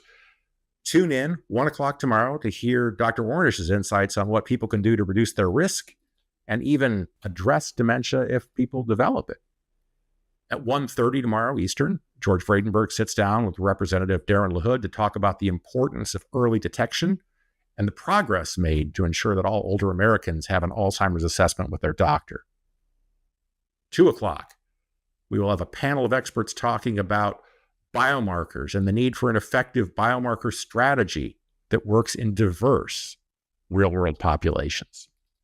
3 o'clock Eastern tomorrow, our government perspective returns with a fireside chat between Senator Mark Warner and George Vredenberg about the bipartisan support that we've had for Alzheimer's disease in the Senate.